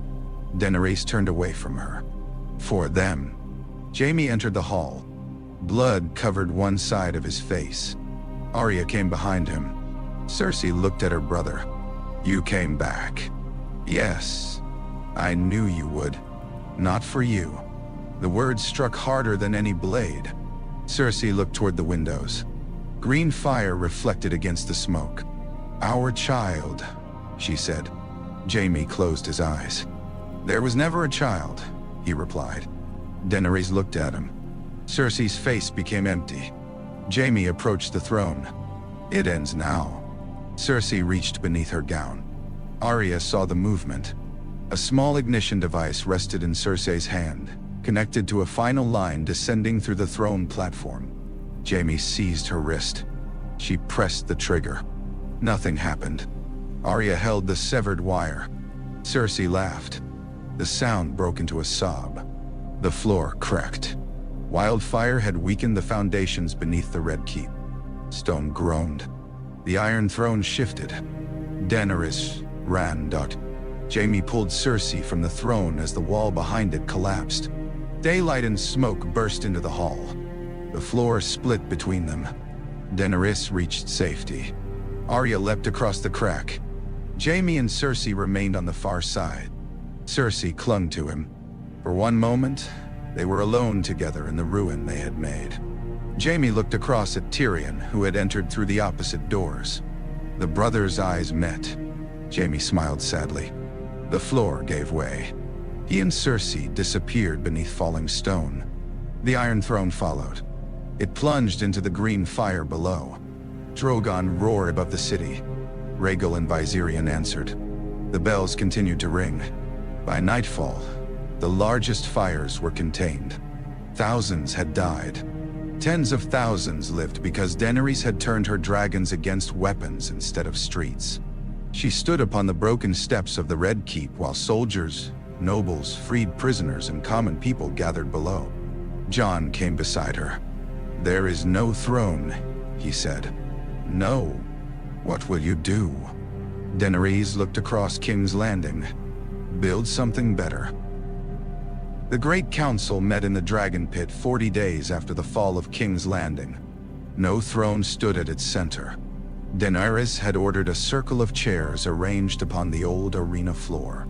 Lords accustomed to measuring rank by distance from a king found themselves seated at equal intervals beside rivals, enemies, and men they considered beneath them. The dragons watched from the ruins. Viserion perched upon the broken dome. Rhaegal rested behind Jon. Drogon lay beside Daenerys, his scarred wing folded against his body. Sansa represented the north. Arya sat beside her, refusing every dress offered by the royal tailors. Bran had been carried to a place beneath the sunlight. Tyrion wore the badge of the hand, though he had twice asked Daenerys to replace him. Davos represented the surviving houses of the Stormlands. Gendry sat awkwardly in armor bearing the crowned stag. Yara Greyjoy spoke for the Iron Islands. The new Prince of Dorne wore robes the color of sand and blood. Edmure Tully had come from the Riverlands. Robin Arryn represented the Vale with Lord Royce at his shoulder. Sam sat for Horn Hill and the Reach until its lords chose another voice. Grey Worm stood behind Daenerys. Brienne stood behind Sansa. No one spoke first. The absence of a throne seemed to confuse them. Daenerys rose. "I came to Westeros to claim a crown my family lost," she said. "I believe the realm belonged to the person with the strongest birthright and the strength to take it." Her voice carried through the open ruins. "I was wrong." Several lords shifted. Drogon opened one eye. "The realm belongs to the people who live within it," Daenerys continued. "A ruler does not own them. A ruler serves them." "Nay." Edmure Tully cleared his throat. "A noble sentiment, Your Grace, though kingdoms require certainty. They require food," Davos said. "Justice helps." "They require succession," Lord Royce added. Every eye moved toward Jon. He stood. "My birth has been proved by the records of the Citadel and the sight of the three-eyed raven. I am the lawful son of Rhaegar Targaryen and Lyanna Stark." The words no longer felt like another man's life. "I have a claim to the crown that no longer exists." A murmur moved around the circle. Jon continued. "I renounce it." Edmure rose halfway from his chair. "Can a man renounce a birthright?" "He can renounce power," Jon said. "And if the realm chooses you, it will not. You cannot know that." "I can." Jon looked around the council. "I have been a steward, a brother of the Night's Watch, a Lord Commander, a dead man, a king, and a dragon rider. Every title brought men who believed the title made my choices for me. It did not." Rhaegal's head lowered behind him. "I choose Daenerys," Drogon rumbled. Jon looked toward the black dragon. "And before anyone mistakes that sound for a vote, dragons will not decide how men are ruled." Tormund, seated among the northern delegation, laughed loudly. Even Daenerys smiled. Jon faced the lords again. "Daenerys left her war to fight the dead. She could have burned King's Landing and taken everything she wanted in a day. She did not. I have seen her angry, afraid, proud, and wrong.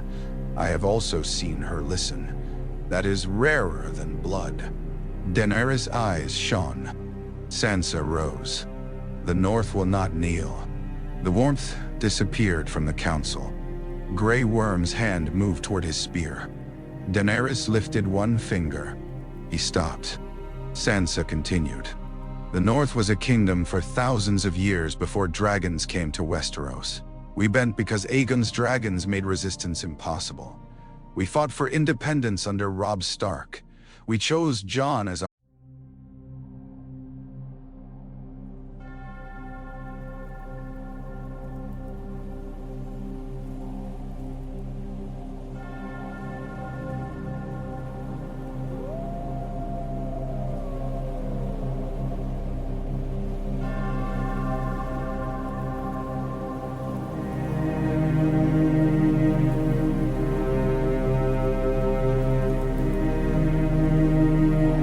king. We will not surrender that choice because the South has changed rulers again." Jon looked toward her. He had known what she intended. Hearing it before, the realm still carried weight. Daenerys asked, "Do you speak for every northern house?" "I do." Lyanna Mormont's chair stood empty. Sansa had placed a small bear carved from wood upon it. The northern lords rose behind her. Daenerys looked toward Jon. He did not ask her to refuse. She turned back to Sansa. Then the north will be independent. The council erupted. Yara stood. The Iron Islands were promised the same. You were promised freedom from reaving and slavery under your own ruler, Tyrion said. Not freedom from every law when inconvenient. Yara glared at him. I was not speaking to you. Daenerys raised her voice. The Iron Islands will govern themselves under the laws agreed between their queen and the crown. The North will become a separate kingdom because its people have repeatedly chosen it, and because their armies carried the greatest burden in the war for the living. The Prince of Dorne leaned forward. And Dorne? You will retain your laws and titles. So will the Iron Islands. Every kingdom will choose representatives to sit upon a permanent council. Edmure frowned. To advise the monarch? To restrain the monarch, Daenerys said. Silence followed. Tyrion rose and unrolled a parchment. The proposed settlement had taken weeks of arguments. 3 broken cups, 1 threat from Yara, 2 from Grey Worm, and a 6-hour debate in which Sam quoted laws written before the Andal invasion. The ruler of the southern kingdoms would no longer hold absolute power. Taxes, war, succession, and execution of high lords would require consent from a council representing each region, the citadel, the faith, the cities, and eventually the common guilds. The crown would retain authority over defense, roads, trade, coinage, and enforcement of common law. Dole. Slavery would remain forbidden in every territory under the crown. Children would not be punished for the crimes of parents. Trials by combat would end. The crown could no longer seize land without judgment. No ruler could name an heir without council assent. And who chooses the ruler? Lord Royce asked. The council, Tyrion said. Daenerys looked at him. After me. A greater silence fell. She continued. I will rule because conquest placed the responsibility in my hands, and because this council may accept or reject me today.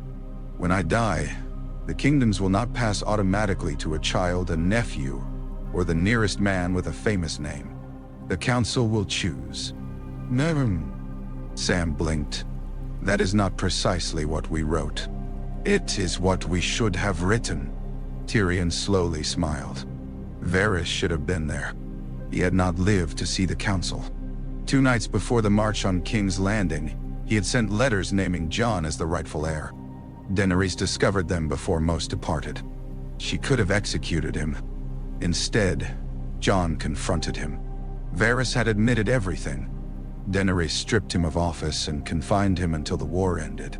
During the wildfire attacks, he entered Flea Bottom with Davos rescue teams. A collapsing house killed him while he carried 2 children from the flames. Tyrion had found his body beside the river. The spider died serving the people he had so often used as justification. Now his oldest argument was becoming law. The council debated until sunset. Voices rose. Alliances formed and dissolved. Yara demanded greater autonomy. Edmure attempted a speech about his qualifications and was interrupted by 3 different people. Robin Arryn surprised everyone by asking sensible questions about grain reserves. At last, Tyrion called for the first vote. Daenerys stood before the circle. Those who accept me as queen under the laws proposed, speak. Dorne accepted. The Reach accepted. The Stormlands accepted. The Riverlands accepted. The Vale accepted. The Westerlands, represented by Tyrion until another great house could be chosen, accepted. Yara accepted after securing written recognition of the Iron Islands' internal rule. Sansa abstained on behalf of the independent North. The decision was made. There was no crown. Daenerys had ordered the old one melted. The gold paid masons, healers, and widows. Sam brought a simpler circlet forged from the iron of surrendered swords. No jewels adorned it. Upon its front were 3 small dragons. Daenerys looked at Jon. He took the circlet from Sam. For a moment, he remembered the cavern beneath Dragonstone. The ancient figures carved in black glass. Men and children standing together because the darkness had made their quarrel small. He placed the circlet upon her head. "Daenerys of House Targaryen," he said. "Queen of the Six Kingdoms, protector of the realm, and servant of its people." She looked up at him. "Servant? You approve the words. I was hoping no one would say them aloud." The council laughed. Drogon rose behind her. The black dragon spread his wings, filling the broken dragon pit with shadow. Every lord flinched. Drogon lowered his head before Daenerys. Then he turned toward Jon. He bowed to him as well. Jon placed a hand upon his snout. "You started all this," he murmured. Drogon exhaled warm smoke. The following spring, Jon returned to Dragonstone. He had refused every southern title offered to him. Daenerys named him Prince of Dragonstone anyway, claiming the island required a guardian who could survive its inhabitants. He spent half the year there and half in the north, where ruined castles along the wall were being rebuilt as settlements for free folk, farmers, and former soldiers. The Night's Watch no longer guarded against wildlings. It became a shield against whatever ancient things might remain in the far north, and a refuge for men and women seeking a life beyond the wars of their families. Tormund called it dull and staid. Sansa ruled the north from Winterfell. Her crown was bronze and iron, made in the fashion of the old kings of winter. She governed through a council of northern houses and sent grain south during the first difficult winter after the war. Arya sailed west. Her final raven claimed she had found islands beyond every known map. The letter included a drawing of an animal shaped like a small bear with a striped tail. Jon suspected she had drawn it badly on purpose. Bran remained in Winterfell's Godswood, though ravens carrying his messages appeared throughout the kingdoms. Some called him the memory of the realm. Others called him unsettling. Both were correct. Sam became Grand Maester, despite having never completed his chain. The Archmaesters objected until Daenerys asked how many of them had cured grayscale, discovered the truth of the Targaryen succession, and fought the dead. Their objections became quieter. Tyrion served as hand. Davos became master of ships and complained that a former smuggler should not be responsible for collecting customs taxes from smugglers.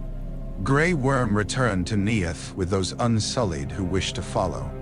Missandei went with him as ambassador, translator, and the person most likely to prevent him from threatening visiting merchants. Brienne commanded the Queen's Guard shared by the Allied crowns. She completed Jaime's history in the White Book before leaving King's Landing. She wrote that he died preventing the destruction of the city. She did not write that he died with Cersei in his arms. Some truths serve the living better when carried quietly. On Dragonstone, Jon climbed the eastern ridge before dawn. Rhaegal waited at the summit. The dragon had grown larger. His neck bore pale scars from the battle at Winterfell. Ron's scales caught the first light. Jon mounted. They flew above the island as the sun rose. Drogon joined them from the mountain. Daenerys rode upon his back, wearing no crown and no royal cloak. In the sky, she needed neither. Viserion climbed from the sea cliffs and followed. The three dragons flew east. For a while, no kingdoms existed beneath them. No borders divided land from land. The narrow sea shone like beaten silver. Clouds stretched before them, lit red and gold by the morning. Daenerys guided Drogon closer. "Race you to the mainland," she called. "You always cheat. I am the queen." "That is not an answer. It is the only one you are getting." Drogon surged forward. Rhaegal roared and gave chase. Jon leaned into the wind. He no longer felt like a bastard stealing another man's place. He did not feel like the hidden Prince Rhaegar had imagined, or the heir the lords had wanted. He was not the name written in a dead man's testament. He was the sum of those who had loved him. Ned's honor, Lyanna's courage, Robb's brotherhood, Arya's fierceness, Sansa's endurance, Bran's memory, Sam's loyalty, Davos' faith, Daenerys' fire. Rhaegal climbed beside Drogon. The black dragon turned his head. For a heartbeat, Drogon's ancient red eye met Jon's across the space between them. The first time they met, the dragon had recognized something Jon could not name. Now Jon understood. Drogon had not seen a rival king. He had not bowed to a claim or a crown. He had recognized the last son of a dying house and told the last daughter that she was no longer alone. Drogon roared into the sunrise. Rhaegal and Viserion answered. Their voices rolled across the sea toward a realm rebuilding beneath them, a realm still wounded, quarrelsome, and imperfect, but alive. Jon smiled. Then Rhaegal folded his wings and dived after the queen.